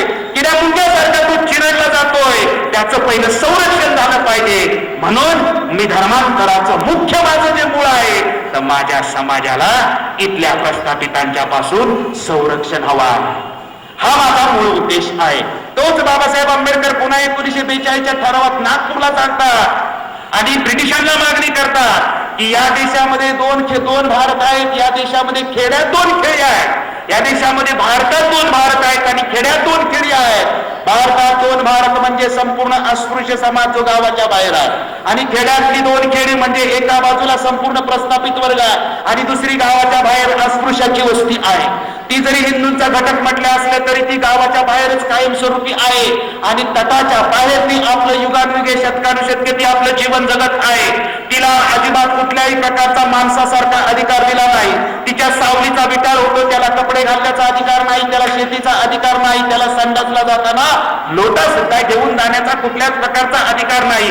अशी ही युगानुयुगे जगणारी जी माझा समाज आहे, या समाजासाठी मी संघर्ष करतोय, परंतु तो संघर्ष केला तरी सुद्धा इथलं कोणीही त्याला ऐकायला तयार नाही. म्हणून आम्ही या कन्क्लुजन मध्ये भारतातले सगळे अस्पृश्य आलेलो आहे. काय तर आमचं पुनर्वसन झालं पाहिजे. खोब्रागडे साहेबांनी IAS लॉबी मध्ये हा विषय मांडावा, हा विषय एक तर खारीज करावा, नाहीतर या विषयाचं काय ते जाहीरपणे दिलीप ठाकरे म्हणतोय ते चुकीचं आहे हे सुद्धा त्यांना जाहीर करण्याचा पूर्णपणे अधिकार आहे. माझा मुद्दा काय आहे तर बाबासाहेब आंबेडकरांनी 1942 साली जो सेपरेट सेटलमेंटचा मुद्दा सांगितलेला आहे, तो सेपरेट सेटलमेंटचा मुद्दा सांगण्याचं बाबासाहेब काय म्हणतात तर युगानुयुगे शतकानुशतके जी अन्याय अत्याचाराची मालिका जी सुरू आहे त्या मालिकेचं बाबासाहेब वर्णन करतात. ते वर्णन मालिकेचं एवढं भयानक आहे. मद्रास गव्हर्नमेंटनी जे अस्पृश्यांच्यावरती होणारे अत्याचार होते ते मद्रास गव्हर्नमेंटचा रिपोर्ट ब्रिटिशांच्या समोर ठेवतात. 134 प्रकारचे अत्याचार. महाराष्ट्र मुंबई प्रांताचा ब्रिटिशांच्या समोर ठेवतात की अस्पृश्यांचे 102 प्रकारचे अत्याचार. आपल्याला फक्त पुस्तकातून 10-12 प्रकारचे बघायला मिळतील, परंतु 134 प्रत्येक प्रांतातल्या ब्रिटिश सरकारने अस्पृश्यावरती होणारे जे अन्याय अत्याचार आहेत या सगळ्या अन्याय अत्याचाराचा अधिकृतपणे सरकारी अहवाल मांडून सांगतात याच्यातून माझा माणूस वाचला पाहिजे, याच्यातून माझा माणूस वाचला पाहिजे. आणि माझा माणूस वाचण्यासाठी आम्ही सगळे प्रयत्न केले. आम्ही या देशातल्या व्यवस्थेला समजावून सांगितलं की आम्हाला माणसाप्रमाणे वागवा, परंतु ते काय वागवायला तयार नाही. आणि या धर्माचं जे तत्वज्ञान आहे ते मात्र आम्हाला समतेची वागणूक कधीच देणार नाही. जोपर्यंत हा धर्म जिवंत आहे तोपर्यंत आमचा छळ आहे. 1936च्या भाषणामध्ये बाबासाहेब आंबेडकर नायगावच्या महाड परिषदेमध्ये स्पष्ट म्हणतात की माझ्या अगोदर पण अस्पृश्यावरती अन्याय अत्याचार होत होते, माझ्या कालखंडामध्ये पण अस्पृश्यावर अन्याय अत्याचार होत आहेत, माझ्या नंतर सुद्धा अन्याय अत्याचार होणार आहे. अस्पृश्यांच्या वरच्या अन्याय अत्याचाराची मालिका या देशामध्ये कधीच थांबू शकत नाही. त्याचं बाबासाहेब स्वतः स्पष्टीकरण देतात. बाबासाहेब म्हणतात की या देशातली खेडी म्हणजे जातीची संस्थानं आहेत. जातीचा उगम आणि जातीचा विकास हा खेड्यामध्ये होता. म्हणून बाबासाहेब स्वतंत्र मजूर पक्षाच्या माध्यमातून ग्राम पुनर्रचनेची सुद्धा त्यांनी भाषा बाबासाहेब आंबेडकर जर माझ्या हातात सत्ता आली तर मी या खेड्यांना शहरामध्ये रूपांतरित करीन आणि ही व्यवस्थाच मला पूर्णपणे बदलायची आहे. त्यामुळे जोपर्यंत खेड म्हणजे काय आहे तर खेड म्हणजे बजबतपुरी आहे, ही जातीची संस्थानं आहेत. इथून माझ्या समाजाला कुठल्याही प्रकारचा न्याय मिळण्याची शक्यता नाही आणि न्याय मिळाला नाही तर दुसरा मुद्दा सांगतात की या समाजावर अन्याय अत्याचार करण्याचा जो बाबासाहेब आंबेडकरांनी दुसरा मुद्दा ब्रिटिशांच्या समोर ठेवतात आणि जो ब्रिटिशांनी कधीच ऐकला नाही तो म्हणजे बहिष्काराचा मुद्दा. की या समाजावर युगानुयुगे बहिष्कार करतात. बहिष्कार हे फाशीच्या हत्यारापेक्षा सुद्धा भयानक हत्यार आहे. बहिष्कार हे जगात आजपर्यंत बाबासाहेब आंबेडकर म्हणतात की जगात आजपर्यंत एवढं वाईट हत्यार या जगात दुसरं कुठलं अजूनपर्यंत तरी निर्माण झालं नाही. हे बहिष्कार आमच्या समाजावर टाकतात. हे बहिष्कार टाकलं की गावामध्ये यायचं नाही. हे बहिष्कार टाकले की आम्हाला दुकानामध्ये जाता येत नाही. आम्हाला गिरणीमध्ये पीठ, चक्कीमध्ये पीठ आम्हाला मिळणार नाही. गावाने आमच्यावर सामाजिक आर्थिक सर्व अर्थाने आमच्यावर बहिष्कार टाकला की आमचं काहीच याच्या पुढे अजिबात चालत शकतच अजिबात नाही. त्यामुळे ही जे बहिष्काराचं जे शस्त्र ते उपसतात. आम्ही थोडी जरी समानतेची भाषा केली की लगेच बहिष्काराचं शस्त्र उपसतात. म्हणून ब्रिटिशांना हे सगळं वर्णन, हृदय द्रावक वर्णन बाबासाहेब आंबेडकर बहिष्काराचं करतात आणि सांगतात की बहिष्कार हा गुन्हा मानला पाहिजे. बहिष्कार हा कायदा बहिष्कारावरती करा आणि 7 वर्षापर्यंतची शिक्षा जाहीर करा. बहिष्काराची धमकी दिली तरी त्याला शिक्षा द्या. बहिष्कार टाकला तरी त्या संपूर्ण गावाला शिक्षा द्या. बहिष्काराची भाषा करेल त्याला द्या. पण बाबासाहेबांची ही मागणी संविधानामध्ये सुद्धा मान्य झाली नाही. बाबासाहेबांची ही मागणी ब्रिटिशांनी सुद्धा मान्य केलेली नाही. कारण दुसऱ्या बाजूला प्रस्थापित वर्ग आहे. त्यामुळे आजही आपल्यावरती गावोगावी बहिष्कार मोठ्या प्रमाणामध्ये चालू आहे. नग्न दिंडी काढल्या जात आहेत. काल शिंदेगावचं प्रकरण मी तर गेल्या 1 वर्षभरामध्ये रोज आपला पेपर वाचतो आणि मला 2 तास काय सुचतच नाही. रोज पेपर वाचतोय, 2 तास काय सुचतच नाही. आमचे सगळे म्हणतात की अरे आपण चळवळ करतोय, काम करतोय, सगळं करतोय. अरे तुझी चळवळ करतोय, काम करतोय हे मान्य आहे मला. मी पण करतोय, तू पण करतोय, सगळेच आपण चळवळ करतोय. अरे आउटपुट झिरो आहे ना. हे आउटपुट झिरो आहे ना. कारण शिंदे गावातल्या गावचं प्रकरण घ्या. अगदी ताजं उदाहरण बाकीची देण्याची गरज नाही. त्यांनी 2 मुलींना आपल्या नग्न भिंड काढले, अत्याचार केला हे सगळ्या जगाला माहित आहे. ते सगळे आरोपी फरार झाले आणि ज्यावेळेस त्यांना औरंगाबादच्या कोर्टामधून ज्यावेळेस त्यांना अटकपूर्व जामीन मिळतो, अख्खं गाव त्यांची वाजत गाजत गावातून मिरवणूक काढतं. 21व्या शतकामध्ये संविधानाचं विडंबन नाही का होय? 21व्या शतकामध्ये माणुसकीचं विडंबन नाही का? पण याचं त्यांना काहीच वाटत नाही. त्यांनी खैरलांजी केली तर गावोगावी खैरलांजी करू म्हणून सांगितलं. वहागावामध्ये कराडच्या बाजूला साताऱ्याच्या जिल्ह्यामध्ये वहागाव म्हणून एक गाव आहे. जुलैमध्ये घडलेली घटना आहे. 70 गावाची वस्ती आपली. त्या गावामध्ये 70 बौद्ध वस्ती होती. पाऊस भरून पडतोय. 700 लोकांनी काठ्या कुऱ्हाडी आणि मूळ सगळी हाताला मिळेल ती शस्त्र अख्ख्या पावसामध्ये रात्रभर माझी बौद्ध वस्ती नेस्तनाबूत करून टाकली. घरं सगळी पाडून टाकली. आणि दुसऱ्या दिवशी आजूबाजूच्या 4 गावामधल्या महिलांनी सांगितलं अट्रॉसिटी लावाल तर मोर्चा काढू. काही घडलं नाही. काही घडलं नाही. मी तुमच्या समोर मुद्दा ठेवतोय तो कुठल्या दृष्टिकोनातून? इथल्या प्रस्थापितावर टीका करण्याच्या दृष्टिकोनातून नाही.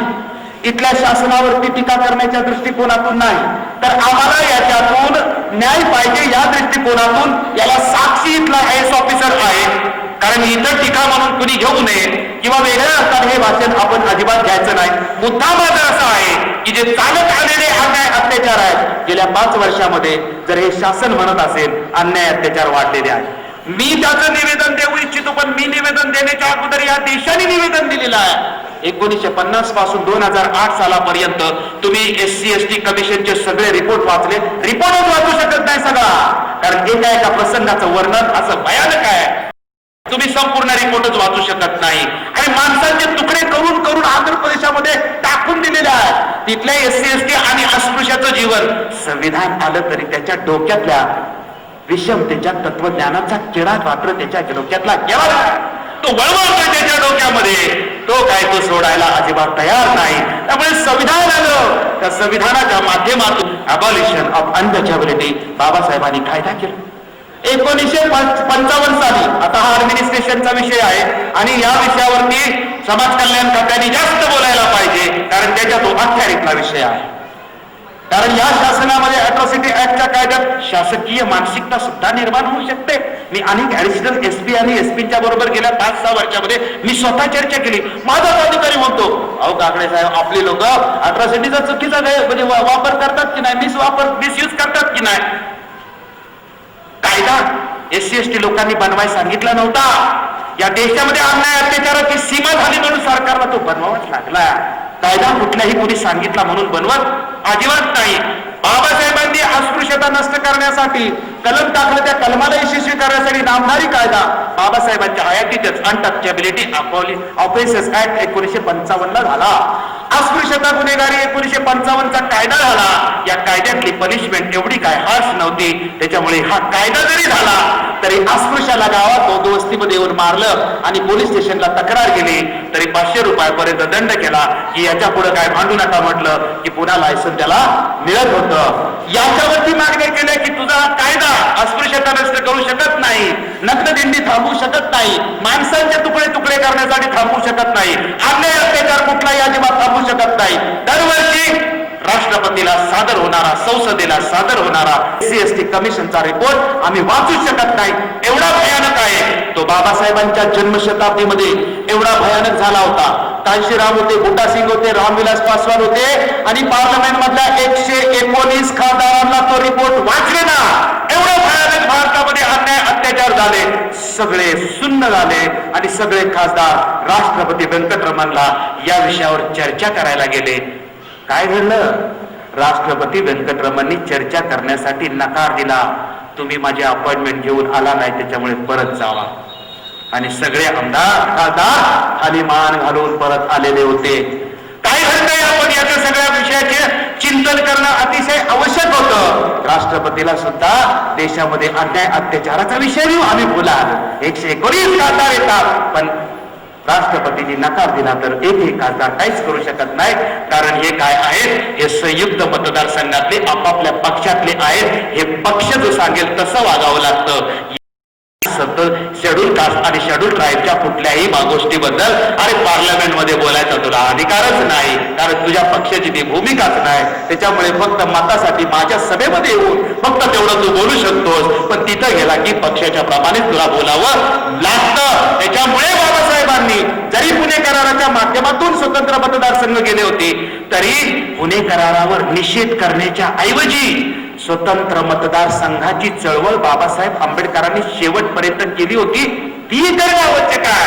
तुम्ही निषेध केला तर निषेध करणं ही योग्य गोष्ट आहे का? चिंतन करा.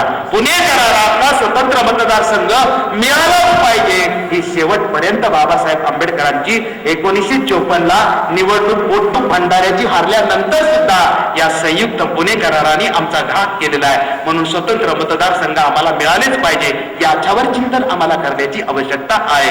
आणि सगळे बाबासाहेबांनी, मी तुमच्या समोर धर्मांतराचा उद्देश ठेवलेला आहे.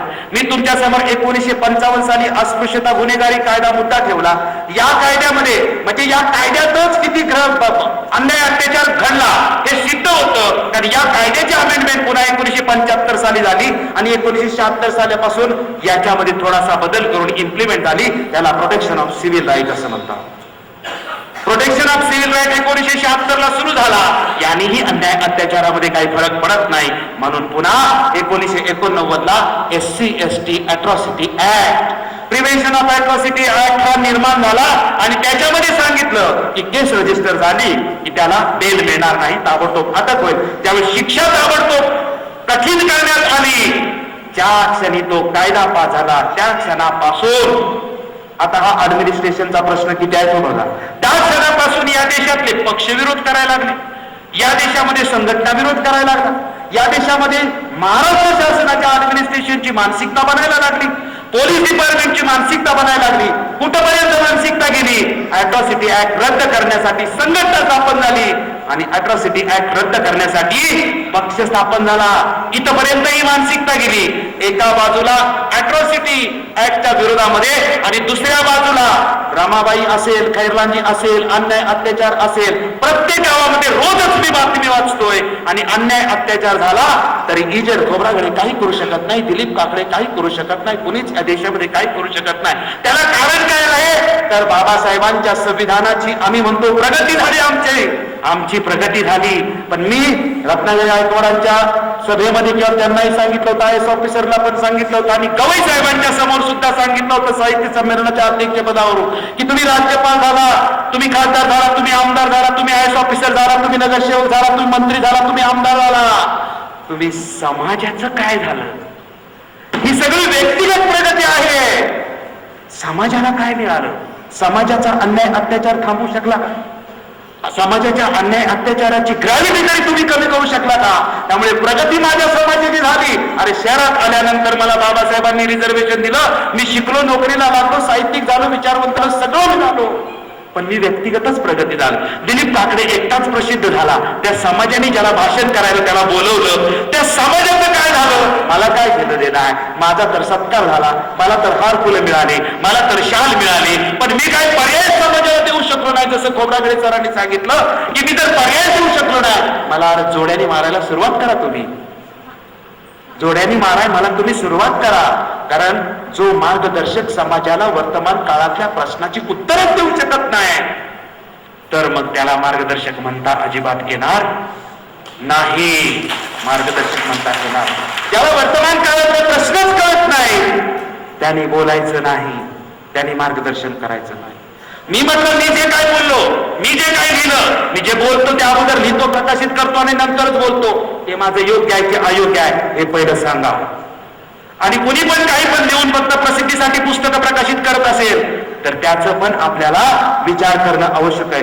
कोण काय लिहितंय, कोण काय नाही लिहित. 1991 सालापासून इथल्या विरोधकांनी बाबासाहेबांची चरित्रयाना डोंबिवलीमधून सुरुवात केली, समरसता मंचामधून सुरुवात केली, तुमच्या तत्वज्ञानामध्ये भेळ मिसळ सगळी करून टाकली. आपला कोण आणि परका कोण, ना साहित्यात, ना विद्वत्तेत, ना राजकारणात, ना कुठेच आपला कोण आणि परका कोण आपल्याला कळत अजिबात नाही.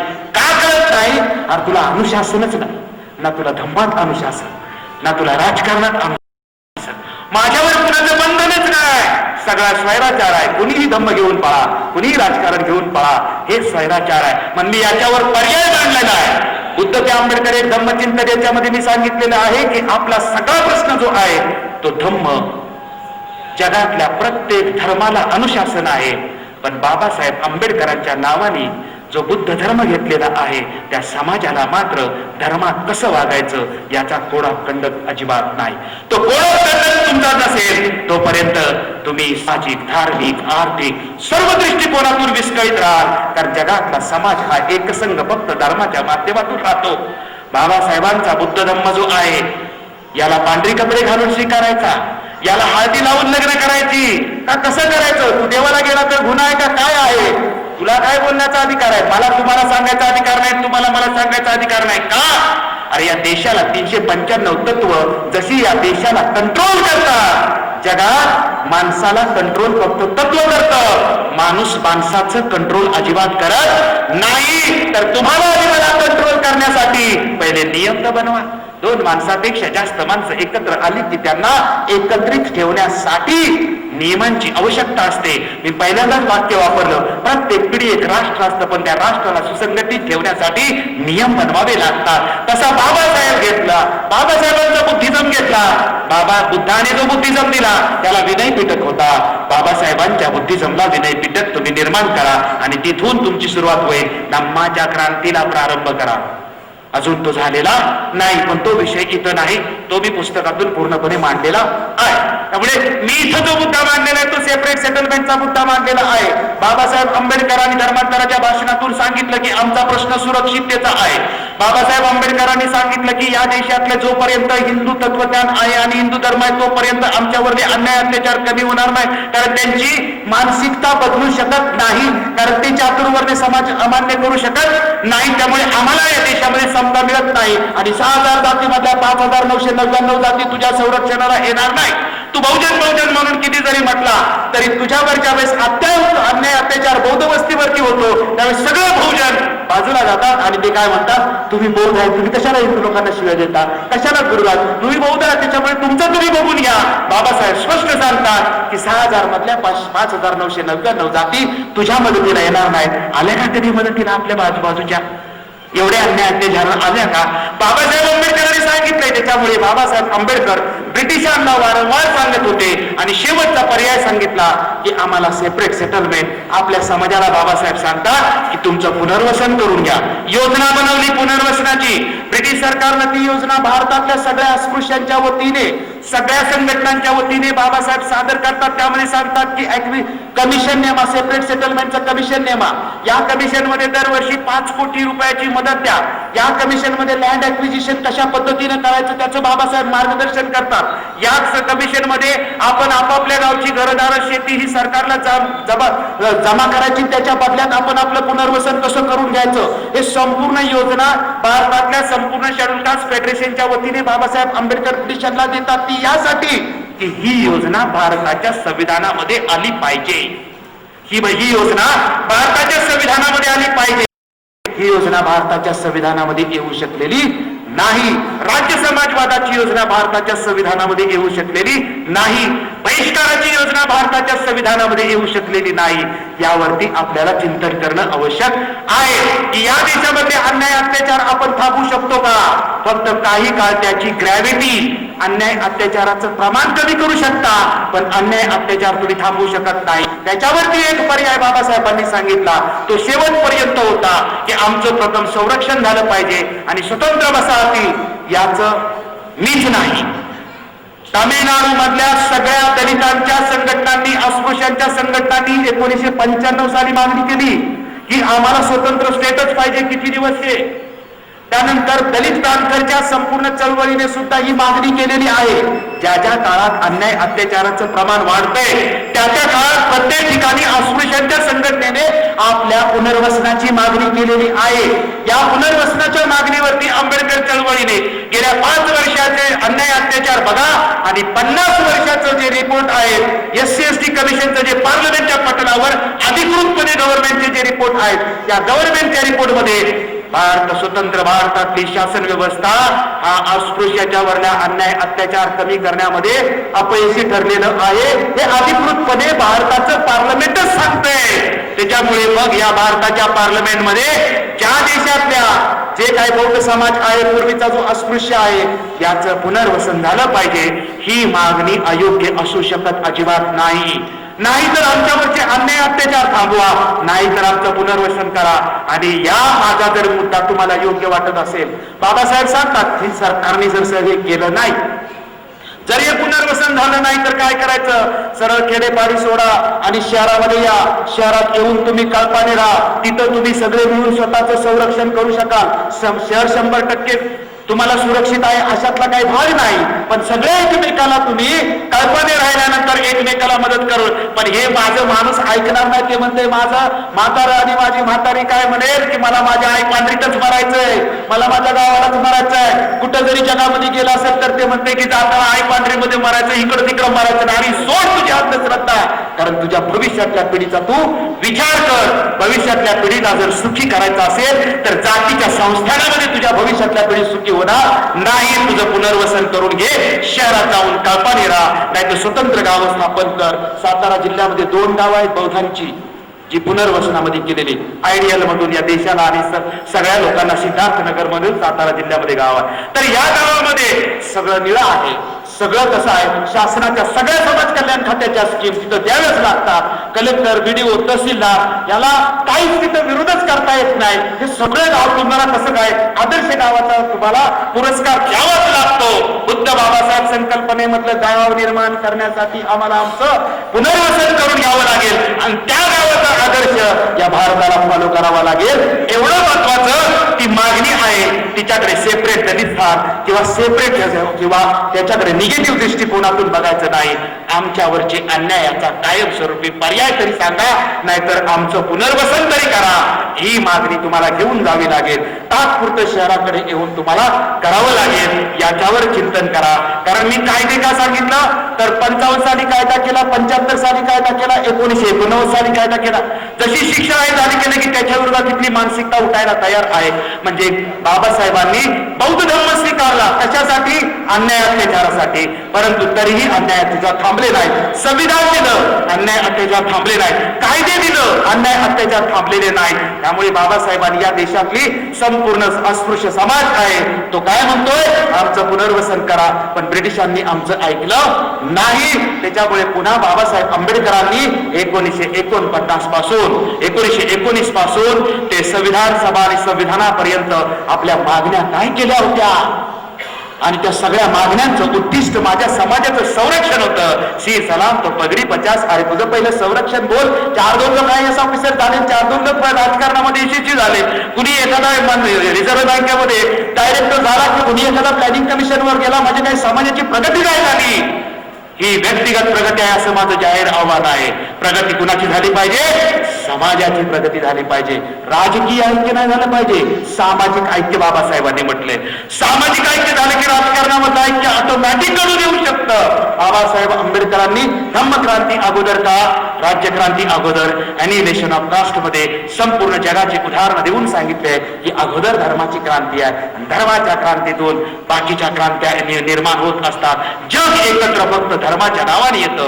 जगातला कुठलाही समाज फक्त धर्माच्या नावाने येतो आणि बाबासाहेब आंबेडकरांनी म्हणून धम्माची क्रांती केलेली आहे. ती धम्माची क्रांती अजून सुरूच झाली नाही. बुद्ध आणि त्यांचा धम्म हा ग्रंथ प्रमाण मानून डॉक्टर बाबासाहेब आंबेडकरांना अभिप्रेत असलेल्या धम्माची तुम्हाला सुरुवात करावी लागेल. जगातला कुठल्याही देशाचा धम्म बाबासाहेब आंबेडकरांनी स्वीकारला नाही. कुठल्याही संप्रदायाचा धम्म बाबासाहेब आंबेडकरांनी स्वीकारलेला नाही. बाबासाहेबांनी जो स्वीकारलेला आहे तो संपूर्ण जगाचं संशोधन करून बाबासाहेबांच्याकडेच एकट्याकडे फक्त मूळ बुद्ध आहे. या जगात कुणाकडेच मूळ बुद्ध नाही, फक्त बाबासाहेबांच्याकडेच मूळ बुद्ध आहे. आणि जगातल्या 14 राष्ट्राच्या भिक्खूंच्या समोर सुद्धा हा विषय मांडून मान्य केलेला आहे आणि ग्रंथाच्या रूपाने इथं मांडलेला आहे की मूळ फक्त बुद्ध आणि धम्म या ग्रंथामध्येच आहे. बाकी कुठेही मूळ बुद्ध नाही, जाहीरपणे ग्रंथ रूपाने मांडलेली आहे. मी हा मुद्दा का सांगितला तर धर्म आणि राजकारण यांची सांगड कशी असते तर धर्मातून राज्यक्रांत्या निर्माण होतात हे बाबासाहेबांनी पटवून दिलेलं आहे. त्यामुळे माझा फक्त या संविधान द्वितीय परिषदेमध्ये मी तुमच्या समोर मला वाटत होता की हा मुद्दा अतिशय गंभीर आहे. कदाचित तो या चळवळीला किंवा समाजाला वाटतोय की नाही हा त्याचा प्रश्न आहे. परंतु मला मात्र वाटतोय की एक विचार करणारा मी योग्य की अयोग्य नाही. परंतु मी गेल्या 4-5 वर्षामध्ये हा विचार करत होतो की मला भाषणं करायला मिळत आहेत, परंतु माझं भाषण जर समाजाचा प्रश्न याच्यावर काही उत्तर माझ्याकडून दिशादायक नसेल तर मी भाषणं कशाला करायची, मी लिहायचं कशाला. एका बाजूला रोज अन्याय अत्याचाराच्या घटना आहेत आणि दुसऱ्या बाजूला रोज आमची भाषणं आहेत, तर याचं कुठंतरी ताळमेळ होणं अतिशय आवश्यक आहे. हजारो वर्षापासून चालत आलेल्या अन्याय अत्याचारावरती कायमस्वरूपी उपाय शोधला पाहिजे. कारण हजारो आंबेडकर, लाखो आंबेडकर निर्माण झालेला आहे. एक आंबेडकर संपूर्ण जगाला पर्याय देतो. त्या हजारो आंबेडकरांनी मात्र स्वतःच्या अन्याय अत्याचाराला पर्याय का देऊ शकत नाही. मला असा शेवटचा प्रश्न विचारायचा आहे की रोज खेड्यापाड्यात बौद्ध वस्त्या जाळल्या जात आहेत, अन्याय अत्याचार होत जातोय, तरी मला झोप कशी लागते, तरी माझे ह्या विषय सोडून दुसऱ्याच विषयावर कार्यक्रम कसे काय होतात आणि मी शहरातला माणूस जागृत आहे की नाही. कारण माझा खेड्यापाड्यातला माणूस आज त्याच्यावरती जाहीर आव्हान होतोय, जाहीर त्याला चॅलेंज होतोय. आंबेडकरी चळवळीने याच्यावर चिंतन करावं असं मला वाटतं. माझा जरी मुद्दा चुकीचा असेल तर जाहीरपणे कुणीही सांगावं की तू उद्यापासून हा मुद्दा मांडायचा नाही. पण पटत असेल तर मांडलेल्या मुद्द्याचं आपल्याला पहिलं जनमानस तयार करणं आवश्यक आहे, प्रबोधन तयार करेल. या जगात कुणी काही म्हणेल की भाषणामुळे क्रांती होत नाही, विद्वत्तेमुळे क्रांती होत नाही. अरे जगात भाषणामुळेच क्रांती होती. फक्त भाषण काय करायचं आणि मुद्दे काय असले पाहिजे हे त्याच्यामध्ये अतिशय महत्वाचं आहे. प्रबोधनाशिवाय जगात कुठली क्रांती झाली ती समतेची असो नाही तर विषमतेची असो, परंतु क्रांती ही मात्र प्रबोधनाशिवाय होतच नाही. कारण माणसाच्या मनात क्रांती केल्याशिवाय तिचं प्रात्यक्षिक या जगात मानवी जीवनामध्ये कधी घडूच शकत नाही. म्हणजे विचारवंतांची आवश्यकता आहे, पण विचारवंतांनी एकच मुद्दा, वर्तमान काळात माझ्या समाजावरती कुठल्या समस्या आहेत त्या समस्याचा विषय घेऊन चर्चेला सुरुवात करा, तरच दिशा मिळू शकते. नाही तर मात्र दिशा आपल्याला मिळू शकत नाही. एक ताभीम दुनिया सारी खिलाफती हा शेर म्हणून मी इथे थांबतो की विद्वत्ता किती काम करू शकते. एक ताभीम दुनिया सारी खिलाफती, एक ताभीम दुनिया सारी खिलाफती, धर्म के रास्ते पे चलने वालों की गद्दारी थी. एक ताबीब दुनिया सारी खिलाफ थी, धर्म के रास्ते पे चलने वालों की गद्दारी थी. लेकिन भीम किसी को डरा नहीं, लेकिन भीम किसी को डरा नहीं. भीम का बाप भी कोई वादा नहीं कर सका. एक ताबीब दुनिया सारी खिलाफ थी, धर्म के रास्ते पे बदलने वालों की गद्दारी थी, लेकिन भीम किसी को डरा नहीं, भीम का बाल भी कोई बांका नहीं कर सका, क्योंकि भीम के हाथ में तलवार से भी ज्यादा धारदार कलम थी, कलम थी, कलम थी. एक कलम काय करू शकते क्रांती. मग सगळ्यात हातात जर कलम आलं तर या जगाच्या मानवतेची क्रांती तुमच्या नेतृत्वाखाली वाट बघत आहे. या देशाचं संविधान तुमची वाट बघतोय की आदर्श कधी प्रस्थापित करतोय, सार्वभौम गणराज्य प्रस्थापित करतोय. सार्वभौम गणराज्याची ज्याला मान्यता आहे तो मात्र वेशीच्या बाहेर अजून आहे, आणि ज्याला सार्वभौम गणराज्य मान्य नाही त्याच्या हातात संविधान आहे. अरे कसं काय वाढता होईल. 1976ला बघितलं की या संविधानामध्ये समाजवाद हा शब्द नव्हता. अख्ख्या भारतातल्या संपूर्ण सुप्रीम कोर्ट आणि न्याय व्यवस्थेने नाकारलं तरी त्याच्यात समाजवाद आणि धर्मनिरपेक्ष हा शब्द टाकण्यात आला. राष्ट्रीय एकता आणि एकात्मता हे शब्द टाकण्यात आले. हे मूळ बाबासाहेबांचे नव्हते. याच्यावरही चिंतन करणं अतिशय आवश्यक आहे. या ठिकाणी मला सिद्धार्थ भुटले सरांनी बोलवलं. या तिन्ही संस्थांच्या माध्यमातून मला या ठिकाणी बोलण्याची संधी दिली. दिनेश सवाईजींचं, सिद्धार्थ भुटलेंचं, अरुण कुमार हर्षबोधीचं आणि या तिन्ही संस्थांचं मी आभार मानतो. आभार मानणं एक आवश्यक आहे की मला विदर्भामध्ये आणि मराठवाड्यामध्ये माझ्या पाठीवर थाप मारलं म्हणून मला भाषण करता आलं. आणि माझ्या आयुष्यामध्ये एकाच माणसाने माझ्या पाठीवर एवढ्यापर्यंत थाप मारली, ते डॉक्टर यशवंत मनोहर. मी जाहीर करतो, मी एवढी पुस्तकं लिहिली, 30 टायटल आहेत. खोब्रागडे साहेब 30 टायटल आहेत आणि प्रत्येक टायटल त्या वर्तमान त्याच्या काळातल्या प्रश्नावर आहे. पण मला आनंदही होतोय आणि मला रडायला येतं की मला यशवंत मनोहरनी पाठीवर थाप मारली म्हणून मी गेली 6 महिने असं हवेत आहे की माझ्या पाठीवर कोणीतरी थाप मारली. आणि प्रत्येक सिनियरला मी डोईजड होत होतो, मी प्रश्न मांडत होतो म्हणून. पण यशवंत मनोहरनी का थाप मारली मला पण कोणं उलगडलं नाही. पण मी मात्र हवेमध्ये अशी अतिशय आहे. आणि मी बोलून दाखवलं होतं पुण्यामध्ये की सर तुम्ही जर थाप मारली तर आमचं कोणीतरी ऐकेल. तुम्ही जर सिनियर लोकांनी जर आम्हाला तयार केलं नाही तर आमचं कुणी ऐकेल का. तुम्हाला भाषणाला बोलवलं पाहिजे. हे तुमच्या काळात घडलं, परंतु तुम्ही कुणाला तरी निर्माण करून सांगितलं पाहिजे की हा पोरगा ठीक आहे, मग वाईट आहे. तुम्ही सांगून टाका चुकीचं आहे की बरोबर आहे, पण सांगून टाका. वक्ते प्रभावीपणे तुम्ही निर्माण करा. मी अगदी माझ्या मनात असतील ते परखडपणे बोलतो. कुणी थाप मारली नाही, पण डॉक्टर यशवंत मनोहरांनी थाप मारली. मला असं कळालं की माणूस ओळखायला यशवंत बाबासाहेब आंबेडकरांचा हा अतिशय आपल्या अनुभवाचा उपयोग करू शकतो. मी शतशः आभारी राहू शकतो, कारण त्यांनी जर सिद्धार्थ भुटलेला दिलीप काकडेचं नाव सांगितलं नसतं तर तो वर्धा कधीच येऊ शकला नसता. त्यांनी जर विद्यापीठातल्या पठांना सांगितलं नसतं व्हाईस चान्सलरला तर दिलीप काकडे विद्यापीठात कधीच जाऊ शकला नसता. जे सत्य ते सत्य मानलं पाहिजे. कारण मी जर चुकीचं कोण आहे असं बोलत असेल तर माझ्या पाठीवर थाप मारणार पण कुणीतरी आहे हे सुद्धा मला सांगायला पाहिजे. आणि हे मी कशासाठी सांगतोय की थाप मात्र कायम मारत पुढे पण तुम्ही राहणं अतिशय आवश्यक आहे. ते चुकलं कुठं की पाचची थाप पुढे कल्पनामध्ये येण्याचा सुद्धा तुम्हाला पूर्णपणे अधिकार आहे. कारण ही मान्यता आहे, समाज मान्यता आहे. यशवंत मनोहरांना सगळी माणसं मानतील तर यशवंत मनोहरांनी रिकमेंड केलेला माणूस जो आहे त्याला तुम्ही मानाल, परंतु मग यशवंत मनोहरांची जबाबदारी आहे की जिथं कुठे चुकेल त्यावेळेस लोक विचारतील दिलीप काकडेला तुम्हीच आणलं होतं, 4 भाषणं केले की 5व्या भाषणाला उडालाय बघा, जरा कंट्रोल करण्याचा प्रयत्न करा. हे आपण करणं अतिशय आवश्यक आहे. या ठिकाणी आभार शेवटचं मानतो, कारण एक IAS ऑफिसर एवढा वेळ थांबतो कारण भारतामध्ये एवढा मोठा अधिकारी दुसऱ्या कुणाचं ऐकत नाही. आणि मी मंत्रालयामध्ये 6व्या महिन्यात सगळ्या IAS ऑफिसरचं ट्रेनिंग घेतलं 1 दिवसाचं. त्या सगळ्यांनी एकत्र मार्क मारला होता की आमच्या आयुष्यात दुसरं कुणी फक्त तुम्ही शिवीच दिली नाही बाकी सगळं केलं. म्हटलं चुकीचं असेल तर सांगा वस्तुस्थिती, पण आता इथं विषय नाही. पण मी घोबरागडे साहेबांचं वर्तमानपत्रातून नाव ऐकलं होतं आणि गेल्या आठवड्यामध्ये सगळं त्यांची माहिती पण आली होती. आणि म्हटलं की भेटणं तर आवश्यक आहे, बाकी सगळ्यांना भेटलेलं आहे, आता फक्त बाकी आहे. तर यांनाही आज भेटण्याचा योगायोग आला.